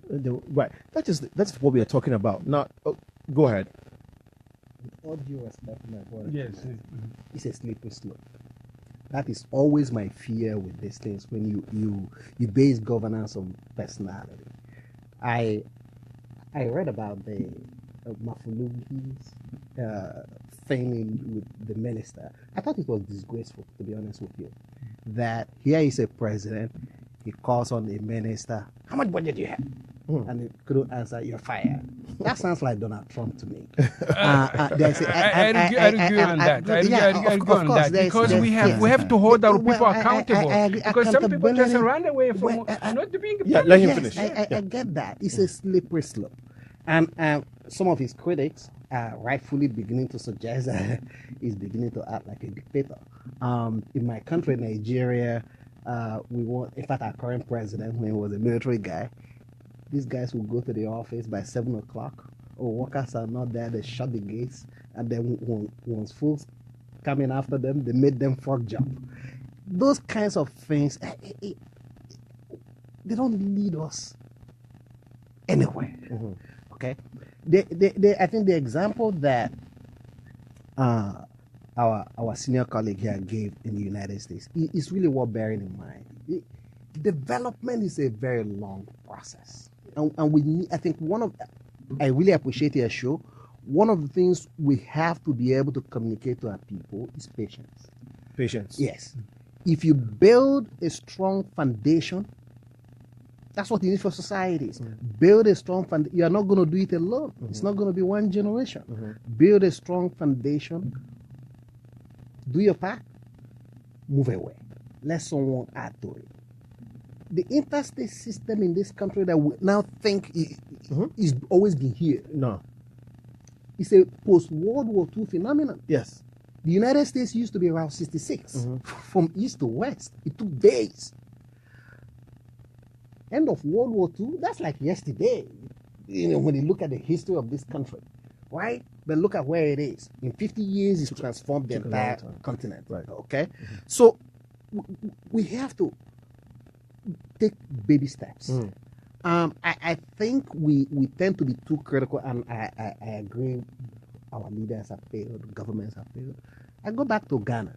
Look at the progress that Ghana has made since Rawlings left power and Ghanaians began to elect their leaders periodically. Right? We've seen Kufuor do his thing, left, and look at where we are. Look at where we are. And then you have John Mahama, and then every you single have one of them Akufo-Addo. has added a little bit, and that's how it goes. So there is something about democracy, and I come back. I'm not dealing with this as an ideological issue. It's simply a practical issue. Africa is very complex. The problem we have is we don't even help us. We think we are one. We're not one. Right. Africa is very, very complex. It can be governed from the top. Right. The problem we have, take my own country, Nigeria. We think we can govern Nigeria from Abuja. It's not going to work. You couldn't even have the best dictator, Stalin, do that. It hasn't worked historically. Let alone, you need a lot of stuff to happen. So let's move away from that model. Let people, Kamanzi mentioned it, govern from below. Families. It's an issue I want to return to because you mentioned education. Right. Look, Africans are doing a damn good job trying to educate their kids with very little. And we should commend them for that. The issue is the quality of education. There you go. And access to education. Those are the two problems that we have on the continent. Okay? In my country, a minister of education, a president came and got a minister and said, you know what, in the northern part of the country, we have nomads, okay? These are people who've never had settled life, let alone settled education. He said, I want to build schools for them. Not the parents, but the kids, okay? I want to build schools for them. I want to hire teachers, get a curriculum, get them going. And he got that going. And you think, and this is only in 2014, 2013, 14, 15. That for thousands of years, they've been nomads. They've not had schools. Right. And these young kids move with their parents and cattle from one place to the other. They've done that for generations, for decades, for centuries. And only 2015 they began to do that. But you know what? That caused a lot of problems because those kids think 17 years from now, right? They are going to be independent. They will challenge their parents. They will challenge the status quo. They will challenge the system. That's what education does more than anything else. It empowers people. African youths are very empowered. The problem is that you have hold tight leaders, in quotation marks, who don't want to allow these kids to express themselves politically, socially, economically. So that's the thing. That's that little knot we have got to be able to untie. I think we will. It will take some time, but we need to have on education. It's not so much money that is spent on education, but the quality of education. One of the problems I have on the continent is, look, rich people give their kids very good education, but they don't live at home. Okay? They're in Europe, they're in the United States, and all of that. I mean, you mean African rich leaders? Yes, I'm African rich people. They give their kids world-class education, without a doubt. But it doesn't come back to the continent. We have to find a way to get resources into the continent, both from within and from without. You're still listening to the Progressive Mind Show, and it's at WGHC 98.3 FM. Your voice, your music, your station. We are talking about education, and it's profound. It's a profound topic, and we can't delve completely into it. Still on this, we wouldn't tell our listeners that the state of Illinois has passed a legislation that would now allow folks with kids who are in public school who would rather want them to who would rather want them to be in private school to do so. I think a fund of about 75 million has been released to public schools, or actually to the state of Illinois, where if you want to access a private school for your kids but you can't afford it, go to one of these private schools in your locality or some of these Catholic schools, inquire about it. It's a first come first serve situation. So if you go now and make inquiry and you were lucky, hey, your kids can enroll in a private school which you've always wanted, instead of a public school. And it's not to say the public schools are bad, but if that is what you've always wanted for your kids, now the opportunity is here. And this is the relevance of this radio station. Now, we are recognized as the official African radio station for the African community. So these kinds of information, get to us, and we are able to disseminate it to our community, and our people are able to benefit from it. This is the essence of our existence here, and that is why we are asking listeners to share this conversation on Facebook. Okay, if you're listening to me, please share this conversation so that we can spread the message that an African radio station has come to Chicago to empower, to educate, and to elevate our community. Because all we are doing here, okay, is so that the kids and the people that are coming after us can have a better society and a better community, and so we can, send it back home to improve on our lives back home. Not only back home, but in our localities. So on the 19th of November, you want to come to the Stance Mansion, where we would be having our Night of Legend event, which is also called the second annual Black Tie event. Dorothy Brown is going to be there. Secretary of State is going to be there. Talking about the Secretary of State, he's also going to bring his own youth organization, which goes by the name JYT, Just White Tumblers. Awesome youth group. And that also stemmed from his love for the youth and the community. So he formed this group who are doing excellent, and he's going to bring them to come and perform on the 19th of November. So you definitely want to come. The tickets are available at Eventbrite. So please go there and look for WGHC. Buy your individual tickets. You can buy couples tickets for $150. Group tickets are going for $600, and a group of 10. Okay, group of 8 is going for $600. Group of 10 is going for $750. So the more you come in your groups, the more you come with your friends to network, enjoy good music, enjoy good shows and good food, and listen to these leaders, Jesse White, Dorothy Brown, Dr. Indum, Dr. Margaret King. All these leaders are going to be there to speak to us, and so we can also interact with them, so we can also directly share our needs as a community to them, so that when they are forming policies out there, they are thinking about the African community based off our needs.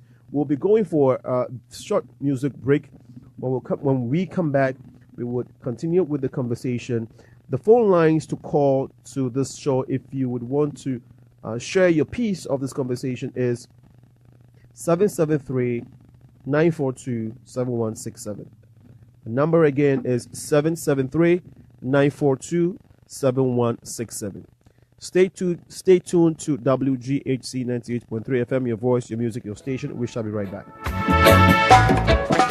Rocky rocker from Zion, I see. Get ready to rock. We are the rockers from Zion, every coast. We're ready to rock. We sing Coco, it's Coco the rock. Coco, it's Coco the Rasta. Coco now, Coco the rock. Coco, it's Coco the Rasta. Somebody is working out the sound system. Say Jaja rhythm. You're moving through space and time.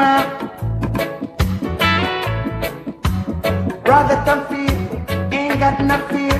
He's beating down the bass line. Why don't you get on board the Zion Express? It's saying Coco, it's Coco the rock. Coco, it's Coco the Rasta. Rasta live, yeah. Coco now, Coco the rock. Coco, it's Coco the Rasta.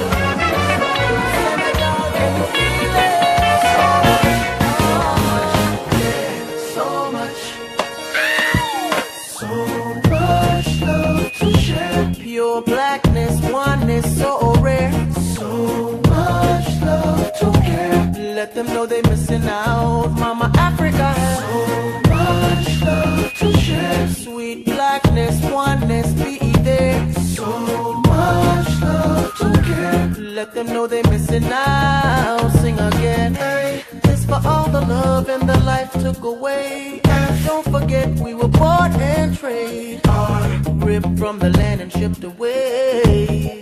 Hey, I is the inspiration we use to survive. You have to see it with your own cries. Don't play, add it up and alright. You don't know the land is so gold and green. The place is so fresh and clean. And every day I water my garden. Tell if you feel it deep in your heart. And the space is so cool and nice. Visit once, guaranteed to visit twice. And if you just believe in the Most High, I know you'll be alright. Mama Africa has so much love to share.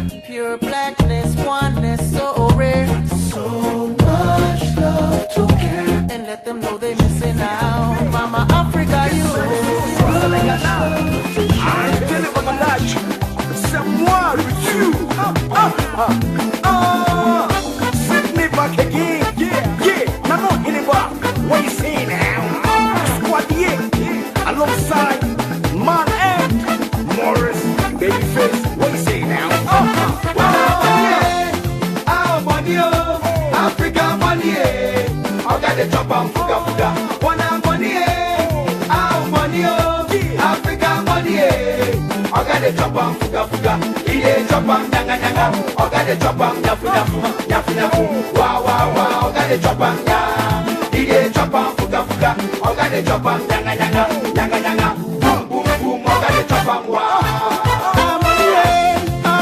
Money, Africa money, oga de chop and more.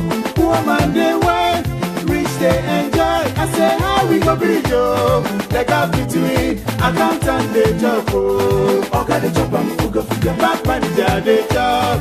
Oga de chop and basa basa. Director they chop oh. Oga de chop and nyanga nyanga. Even pastors they chop chop chop chop.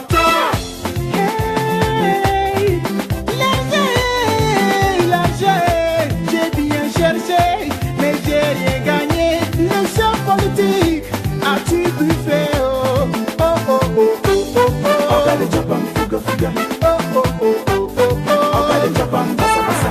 Eh oh oh eh oh oh. Oga de chop and nyanga nyanga. Eh oh oh eh oh oh. Wanna money, ah money, Africa money.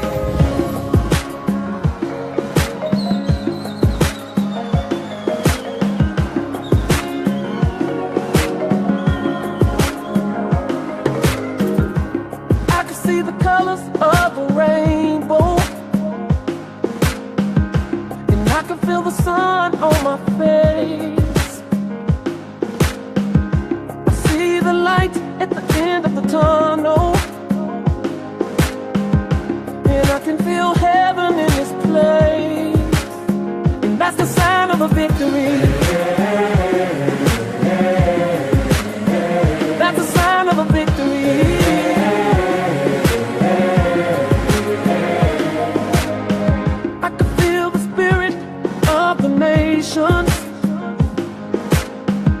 And I can feel my wings riding the wind. Yeah, I see the finish line just up ahead now, and I can feel it rising deep within, and that's the sign of a victory. That's the sign of a victory.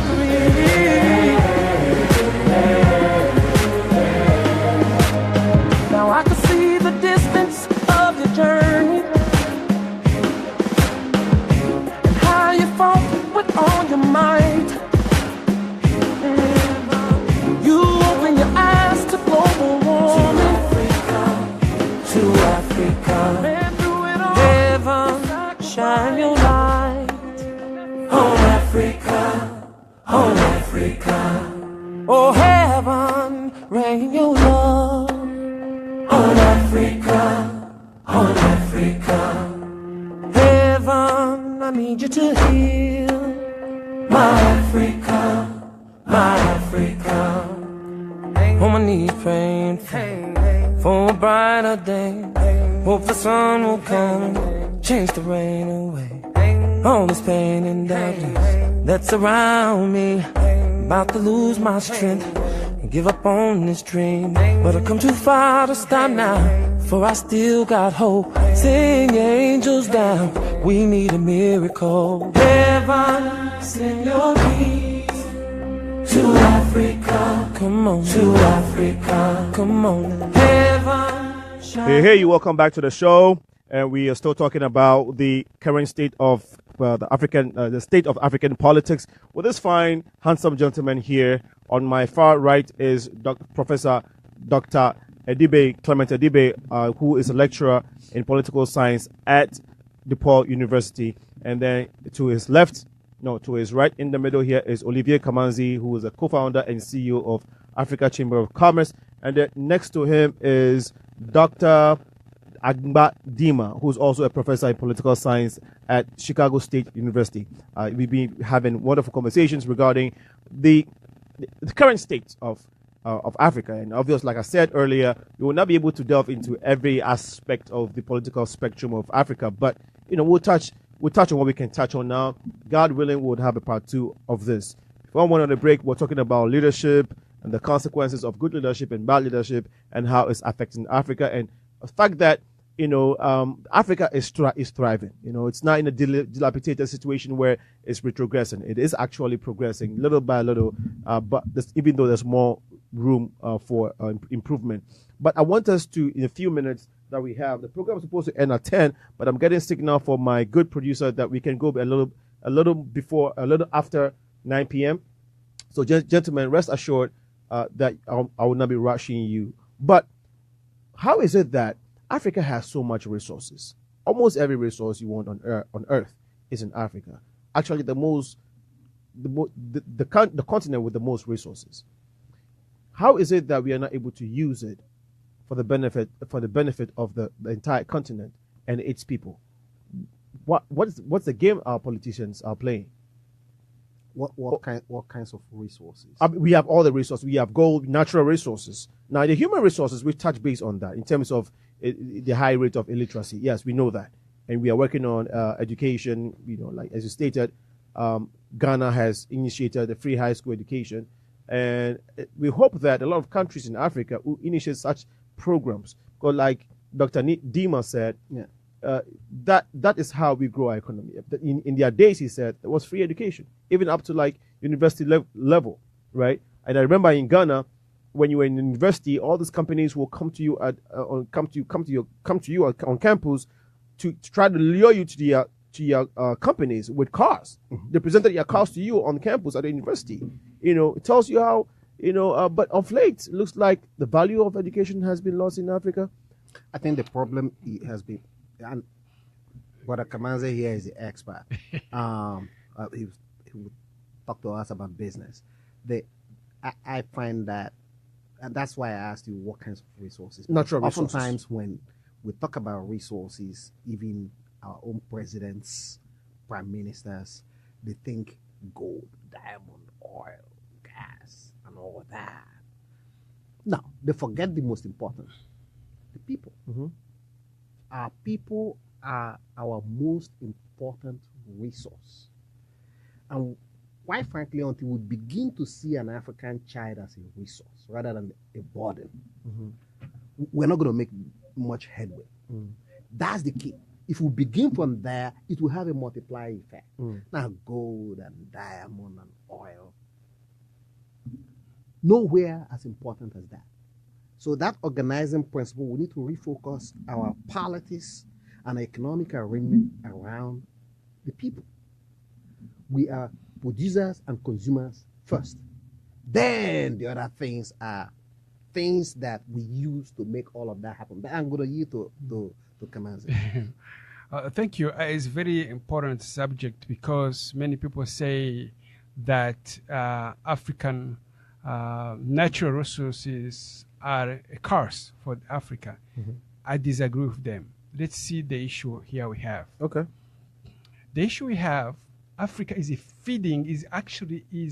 exporting our own resources almost, let's say, every year. I have seen different reports from different sources. One of the sources, I can't remember exactly, is saying like every year, Africa got like around 50 billion money coming from natural resources. 50, around 40 to 50 billion US dollars. The money going out of Africa is over 180 billion US dollars from Africa. Actually, Africa is feeding the world as we're receiving back from the world. That's what I said at the beginning. Africa is not economically independent. Okay. That's the reality. That's the reason why we can't develop when you are independent. We are not independent. We depend on foreigner, governments, countries. Foreign aids. That's what's going on. From all over whatever is happening. The second, when you look these Africa-speaking nations, right? They are attached to the euros. I mean, French, right? They are controlled. The francophone economies are controlled by France. Okay. Right? In Belgium. Yeah. I'm saying because for this money, the CFA, right? The French franc is attached to French money. Right. So because French money has become a euro with integration of unification of Europe, therefore this CFA money is attached to European euro money. Okay. So therefore, almost 90% or more than 90% are going to France before money comes to those countries. Transit. Okay, it goes through the European economy before. Yeah, because you are paying. Remember, everything is paid in euros, right? So before it's converted to CFA. So the money goes to there before it can come to Africa. So all transactions, even transactional fees, everything passed through Paris before they can come to almost over 26 African nations. Okay. French speaking. Yes. Right? Yes. Those Africa speaking, Francophone speaking, they have oil. They have almost over 50% of those countries, they have discovered oil. Oh. And almost, as you know today, almost in every African nation has oil. Almost. So now, whether it's a diamond, whether it's in gold, That's whatever, oil. or name it, whatever those mineral resources. Remember, the most the reserves around the world is in gold. So if you see the gold in Africa is huge, so you cannot ignore those natural resources. No, I don't ignore them at all. The second point, Africa has over 60% of arable the land in terms of agriculture. Is the largest. Africa can feed the world in terms of food, right? So we haven't even yet tapped into that. We haven't tapped into that. So there is so much potentials for Africa, but we need. That's why I come back to you. You are right. We need to develop our human capacity, right? We need to. Education is a key. Building our entrepreneurs, develop our, we need to, at the same time, we need to be independent economically. If we don't resolve that issues, I'm a real advocate of those African nations be moving away from euros, right? And then becoming independent. It can be so hard. They will go through challenges. In the meantime, it's a transition. They have to accept that. At the end of the day, Africa will become independent. We can't talk about African Union if you are economically you're not independent, right?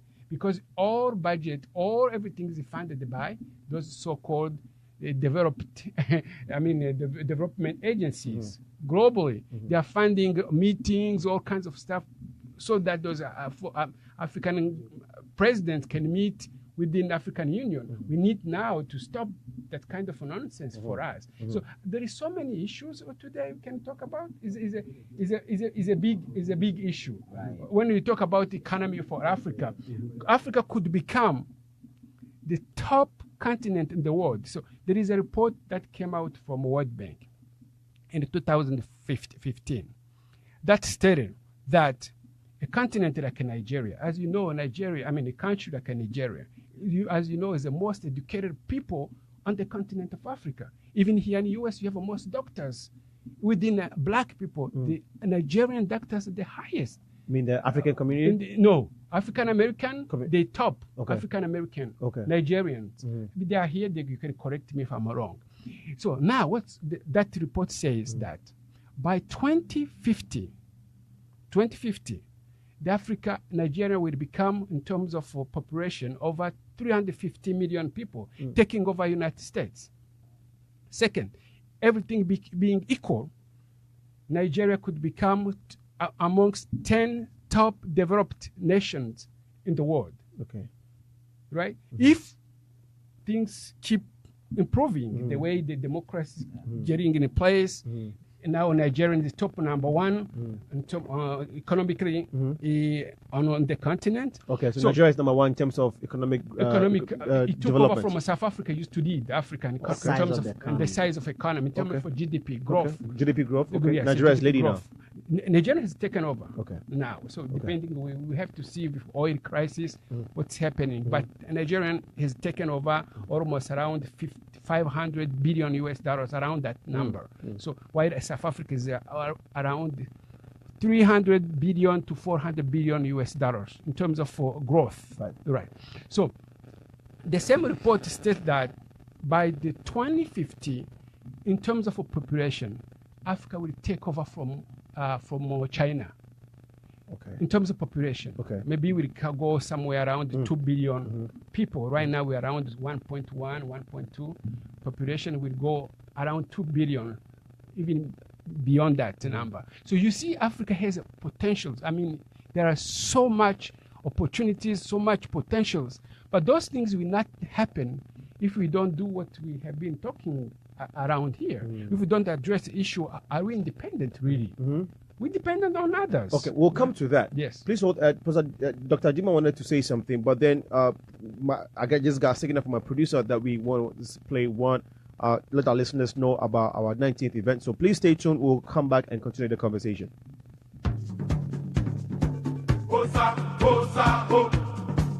Ladies and gentlemen, it's that time of the year again. Your favorite station, WGHC 98.3 FM, presents the second annual fundraising and black tie gala, dubbed Night of the Legends. Night of the Legends. Featuring special guests and honorees, Dr. Pakwasi Indum of Group Indum, Dorothy Brown, Cook County Clerk, Dr. Margaret King, Chicago State University, Jesse White, Secretary of State, James Kappelman, 46th Ward Alderman, Dr. Melida Harris, and Joseph Awinoga Jr., Junior Olympic Champion. This year's Black Tie Gala is coming on Sunday, November 19, from 6 p.m. to 11 p.m. at the beautiful Stan Mansion, 2408 North Kedzie Boulevard, Chicago. It's at the corner of Kedzie and Fullerton. Come and experience great live music and entertainment with good food. Oh yeah. It's going to be hosted by Chicago's favorites, Nana Mafo. Red carpet hosted by Cosby Michaels. Fundraising hosted by Mrs. Jennifer Nate, and guest MC and fundraiser, the beautiful, talented Ghanaian actress Nanama McBrown. Great music is brought to you by Chicago's finest, DJ Andreas, DJ Kishi, DJ Odikro, and the Nyansapo International Band. And of course, good food by PK's Catering, and decorations by Sankofa. Tickets are going for $90 for single, $150 for couple, a table of 8,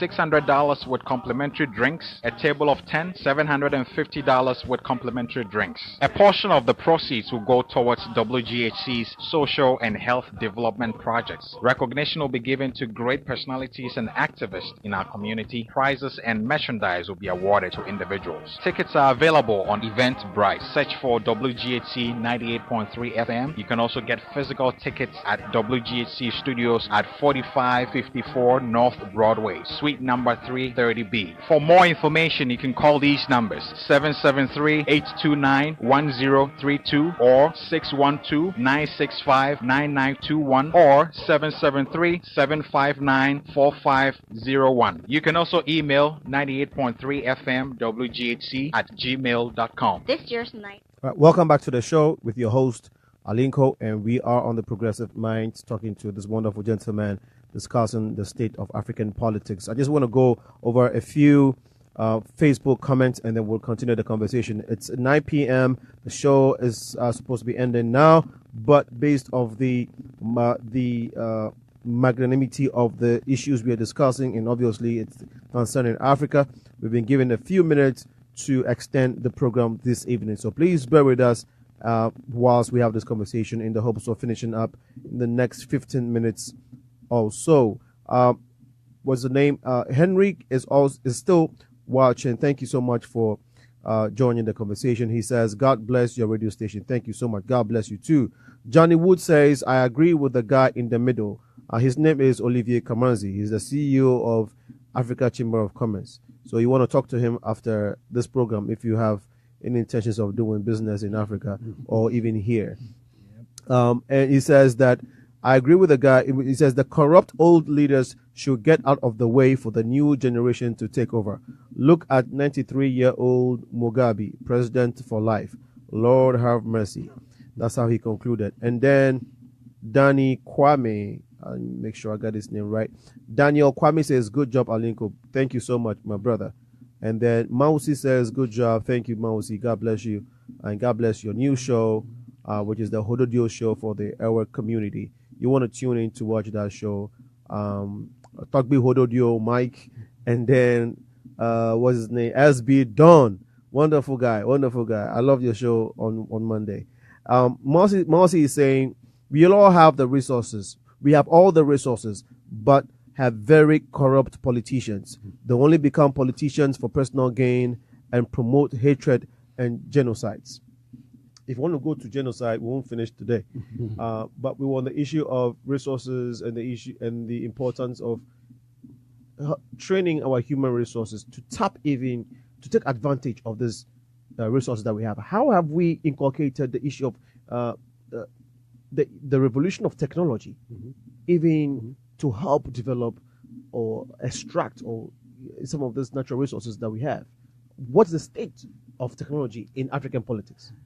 Okay, let me go back to the question you raised briefly, then I will add this. Thank you, Professor. The question you raised, if I'm not mistaken, was with respect to so much resources that Africa has, Yes. how come African states are generally poor and unable to take care of its people? I think in the old days we learned in school that governments have three important capabilities. They have one, extractive capability, which is the ability to extract resources from their political community. The second capability was, of course, distributive capability, the ability to extract those resources and distribute them according to equity. And then the third, of course, was justice, the ability to administer justice to its people. So now, if you say that African governments are not able to use those resources, I would return to this question that they lack the appropriate capabilities to do what they need to do as governments.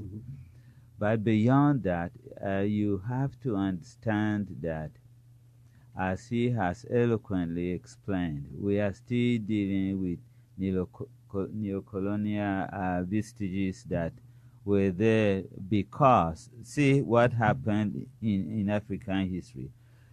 It was after slavery ended that you had colonization. Colonization didn't start until slavery ended. So the European powers wanted to make money off the resources of Africa. Went over there, young people like Cecil Rose got a whole two countries named it after him. People like David Livingstone, they will go there. There are still vestiges, monuments. Victoria Falls in Zambia and Zimbabwe are all of those vestiges of colonialism. But so you have the situation where they went there, conscripted people to work in the mining paddocks for their gain. Those things are still going on. Not in the same way as they used to go on in the colonial period. You talk about the resources in DRC, Democratic Republic of Congo. Congo alone has enough resources to make Africa rich. But what is happening in Congo now, you can go back to the days of King Leopold. Congo was the one that was referred to in the Berlin Conference as the Africa's magnificent cake. So they are still scrambling. The second scramble for African resources is going on right now as we talk. And China is a new player in this. Okay. Good. So if we look at this, the leaders that we say, oh, they are corrupt, they are just what might be called comprador bourgeoisie, conniving with multinational corporations, including American corporations, that are corrupting these leaders, including the leaders in Nigeria, Share BP, and all of these companies, very powerful Fortune 500 companies, they are doing it. So I think the situation is very complex. And in order to get around this, you would have to have astute political leadership and very, very nationalistic elites that are bent on turning things around. Otherwise, will continue to wallow in our idiocy. How is it that the Chinese? I want to come back to that point. I said it. I raised it earlier, but I want us to address it. One, the issue of technology. We'll talk about it later. But what is very important, present for me right now, is where is the political will? Do we even have the? Do we find that political will in the current leaders that we have now, or should we wait so that when these kids that we are talking about that we have to train, when they come with the next generation, they might have the political will to fight the neocolonialism that is supposed to be fought? Because except we do away with this infiltration of the outside influence, Africa is not going to stand on its feet. But again, specifically, what sense do we make of Chinese building the African headquarters for us? What is can you make sense out of this whole? I mean, the symbolism of that. What is that? I mean, what is the political will of even fighting that? Okay. How did that come about in the first place? So for me, we have to be reminded that you want to take this Well, one? start. Okay. So we have to be reminded that Africa is a diverse, right, continent, and at the same time we want to be inclusive, right? I think a professor mentioned that earlier, because if Africa has to develop, we don't have to exclude one player on the back of the other. Okay. Let us say, okay, we privilege United States as opposed to China, or China as opposed to. We have to embrace everybody. Okay. Now, what you are talking about is the practices in a place. Is the practices in a place. The China have found a lack of kind of governance in a place. Okay. People are not accountable. When they come with $1 billion, or they come in, they tell you we're going to build this infrastructure. In the end of the day, who's going to benefit that infrastructure? It's not the small people, right? You have those kind of infrastructure in the cities, and then the rural areas are very, very poor, right? You see, you think like you have impression like you come to Lagos, Kigali, or Accra, you will have let's say maybe Accra we can put on a side a little bit. You will think like, oh, everywhere looks like that. It's not like that, right? Because those infrastructure benefit on only elite, right? And then China feel comfortable with that, and our leaders we are talking about are not being challenged by our own people. Therefore, to your response, we can't wait until those young. No, we have to act now because time is not on our side. I think this is the essence of us being here, talking about what's happening. We can't allow, because China is not being challenged, right? So then, because our politicians feel comfortable to deal with China, because China is not asking them, you have to be accountable for every dollar we are bringing.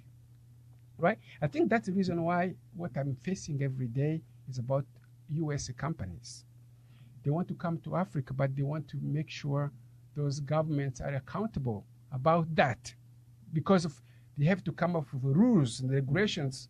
If they want to come, few players are in Africa, few of them, not all American companies, because they know those few players, they have been in Africa for centuries. You know very well. You mentioned about the Congo, right?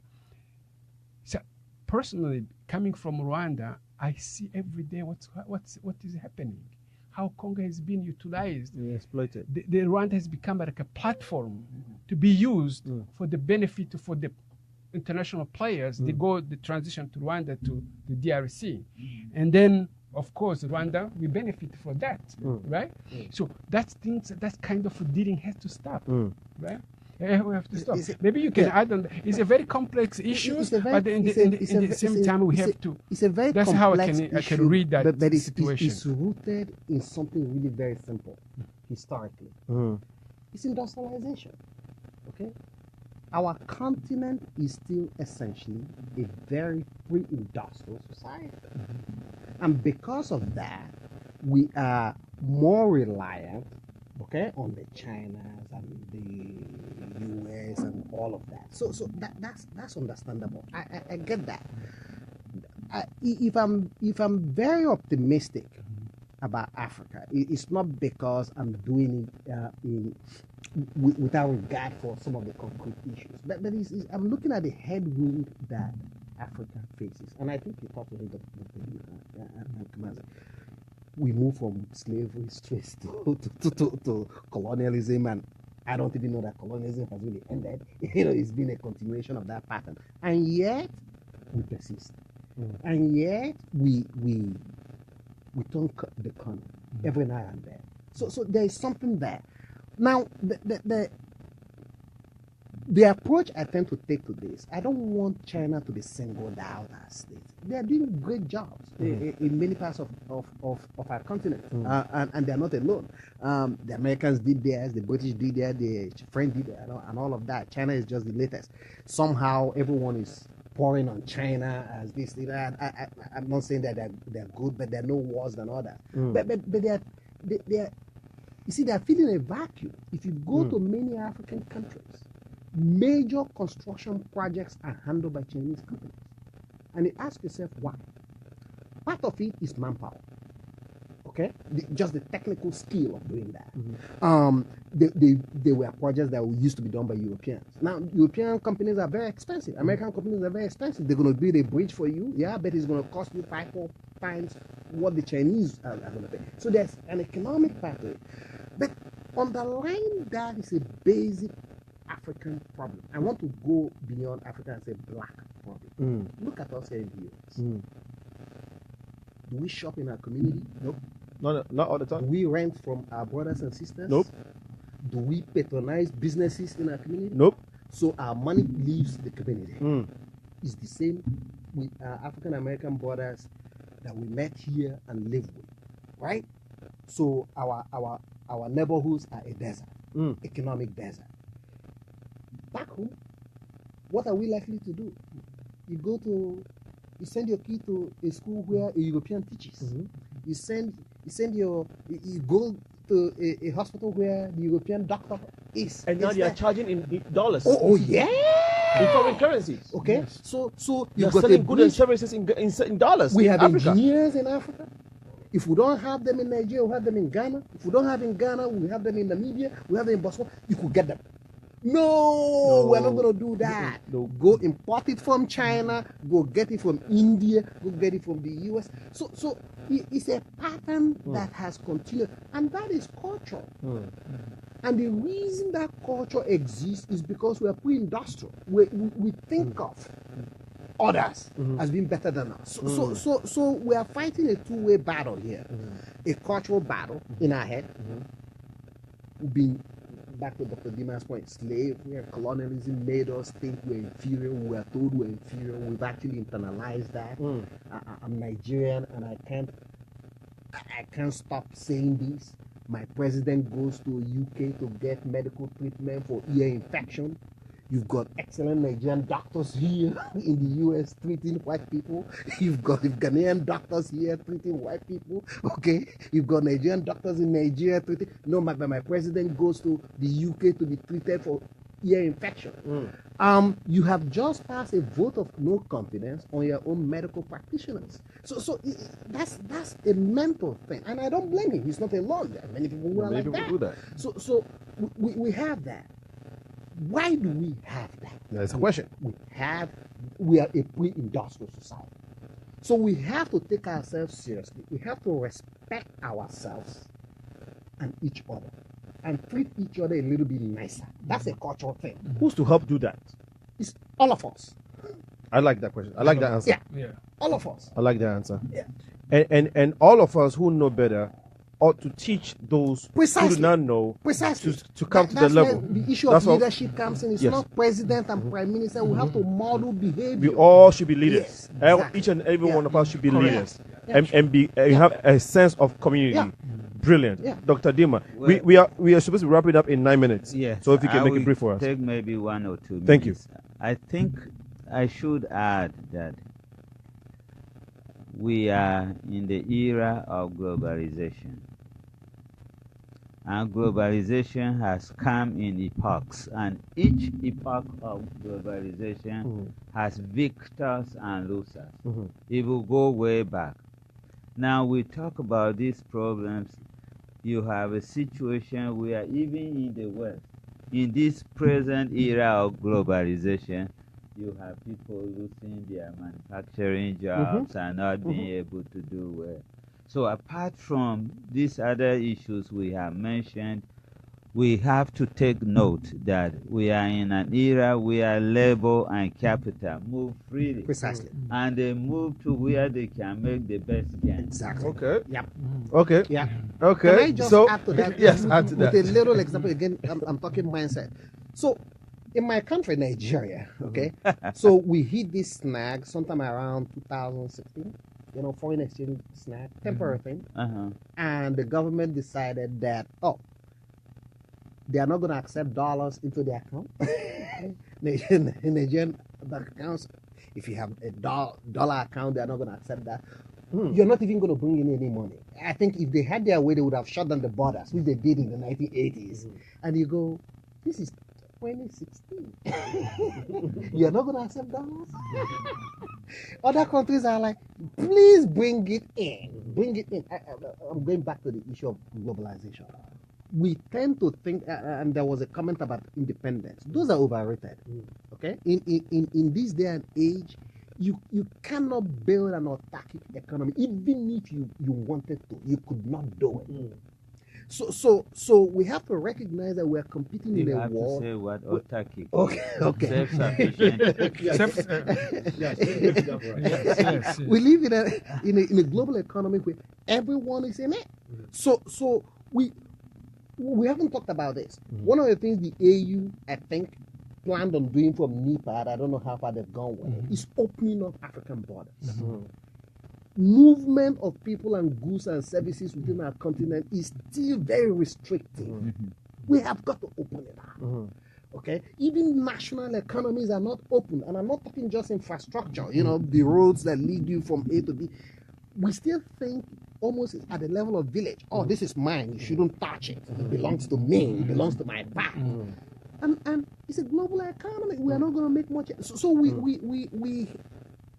we have a two-pronged job here. We have to educate, back to education. We have to educate our people on the reality of the world that we live in, whether we like it or not. Okay. And then we also have to make the investments that are necessary to attract and keep resources. We have to trade more with each Exactly. one. With each other, eternally. Yeah. Most important. Which, before you come in, which brings the issue of WAMI. I don't know if you are familiar with WAMI, West Africa Monetary Institute. Yes. The project that was supposed to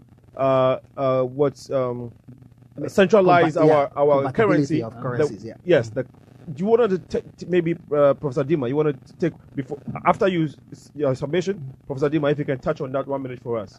After Olivia. Let him go ahead. No, I think no. You can always go ahead. I think there's something you touched on, coming together.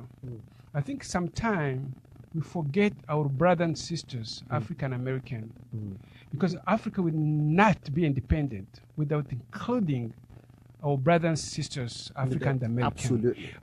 The reason why behind everything we can talk good story, you can talk there is a unresolved issue pending for us, because we have our brothers and sisters who left the continent. That has created a vacuum. We have to address that now, not even tomorrow. Once we unite with them, we become the most powerful people on earth.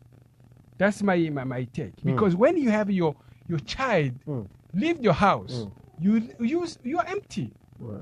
So we have an empty continent of Africa because we need to resolve that issue. I love that part. That's the reason why we formed the Africa Global Chamber of Commerce. Okay. How can we do that? How can we do that? We need to come up with solutions. That we said, let's form this chamber comprised by African American and African diaspora, so we can address that issue.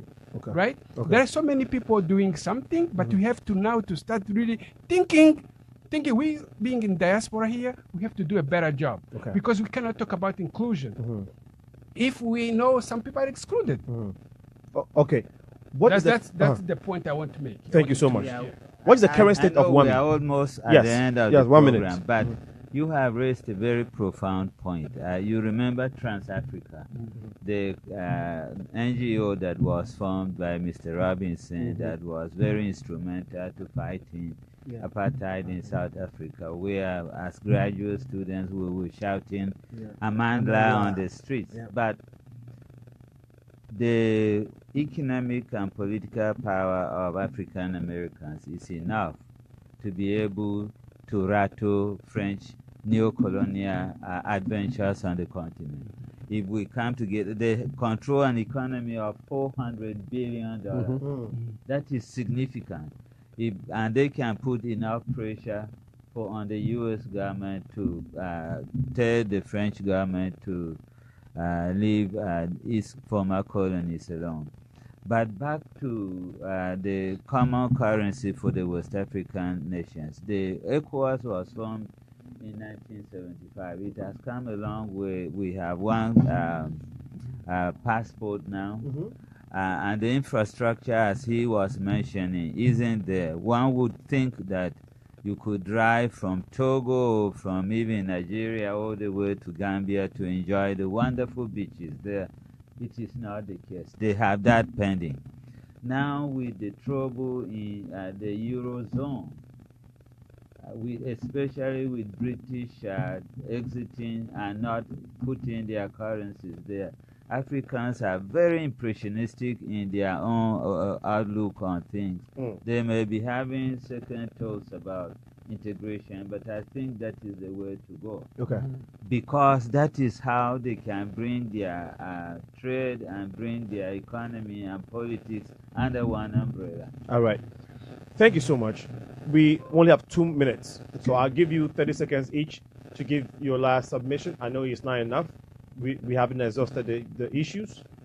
There's more time to continue, as long as God gives us breath. So I'll start with you, Professor Adibe. Give us your 30 seconds last submission for the evening. Now this is beginning to look like a U.S. presidential campaign. Yes. Thank you, Senna, for doing this. I really appreciate it. My central message is that the world is in a terrible shape right now politically. There is an outburst of nationalism, racial overtone. We don't know where we're headed. And you look at Africa, we're actually in a much better shape. And we should keep that faith there. We should let our democratic process continue with all its problems. Let's resolve our issues peacefully and constitutionally within the legal limits, and avoid repeating the past of big man rule. Okay, thank you so much. I will resume this way. There are key 3 things we need to do to resolve all those issues we are having in Africa, politically, economically, socially, and so on and so forth. Number 1, we need to come together as one people.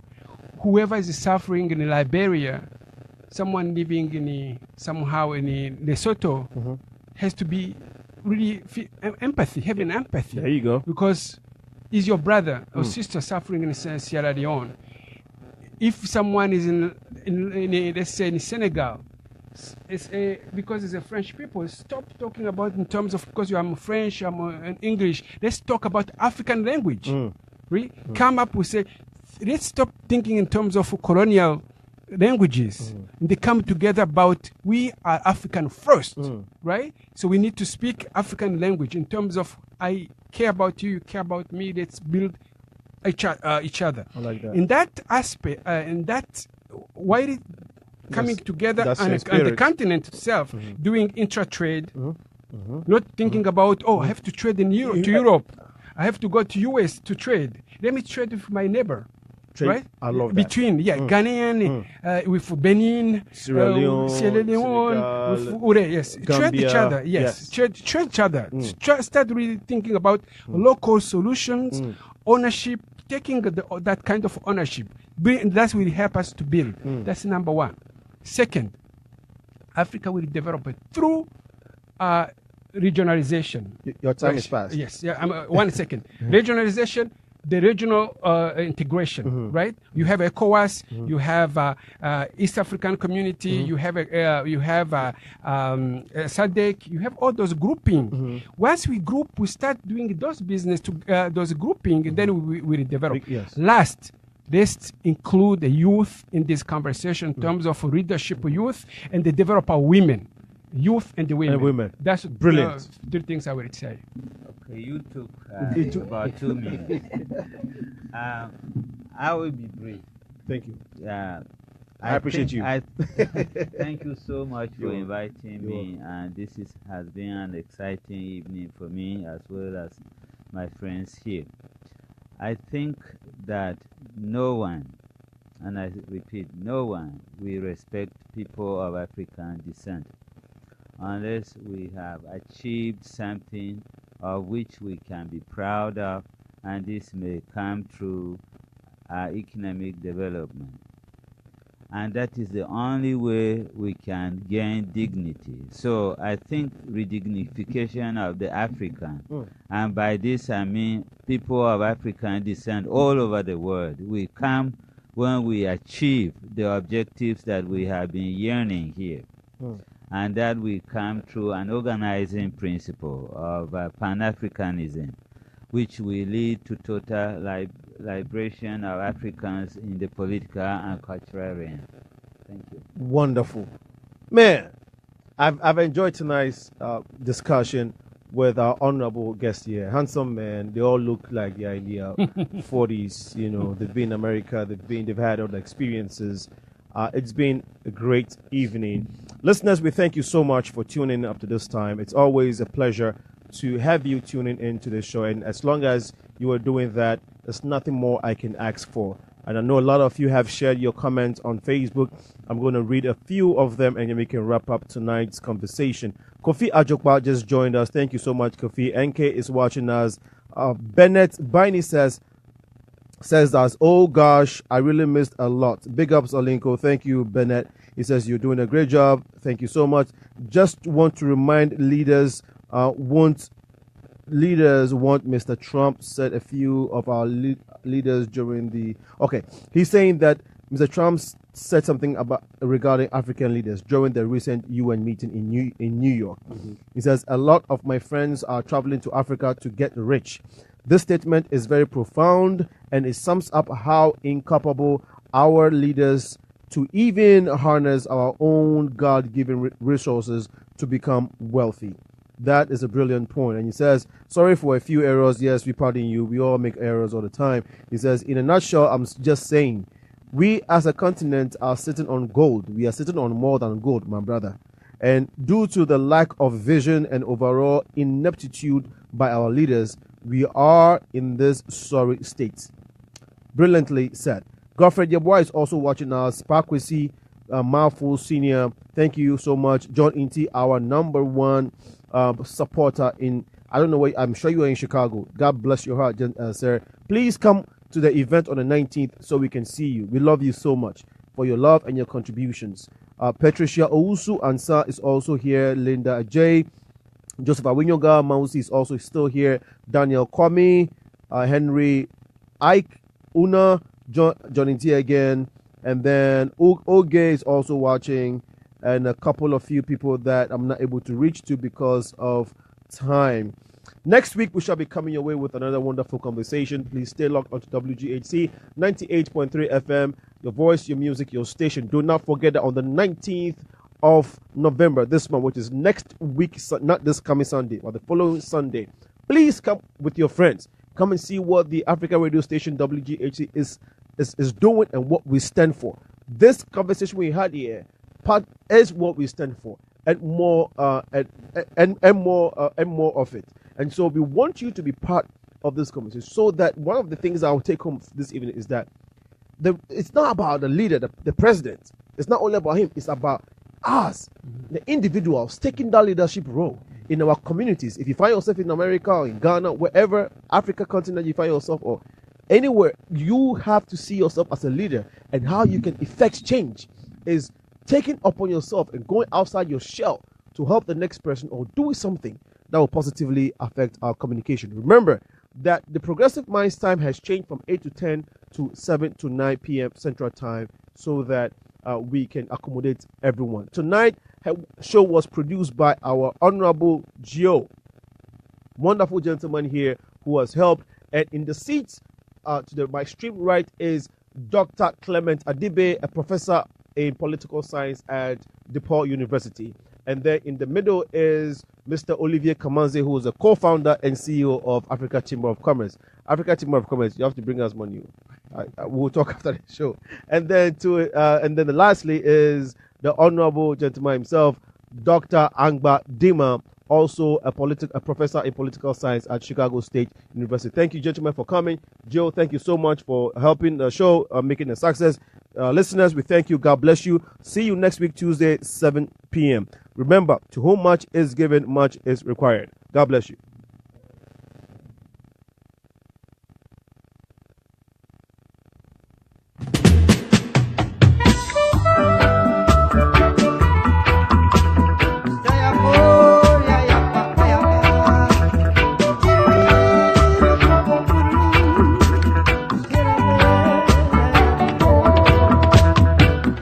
Africa unite, 'cause we're moving right out of Babylon, and we're going to our father's land. Yeah.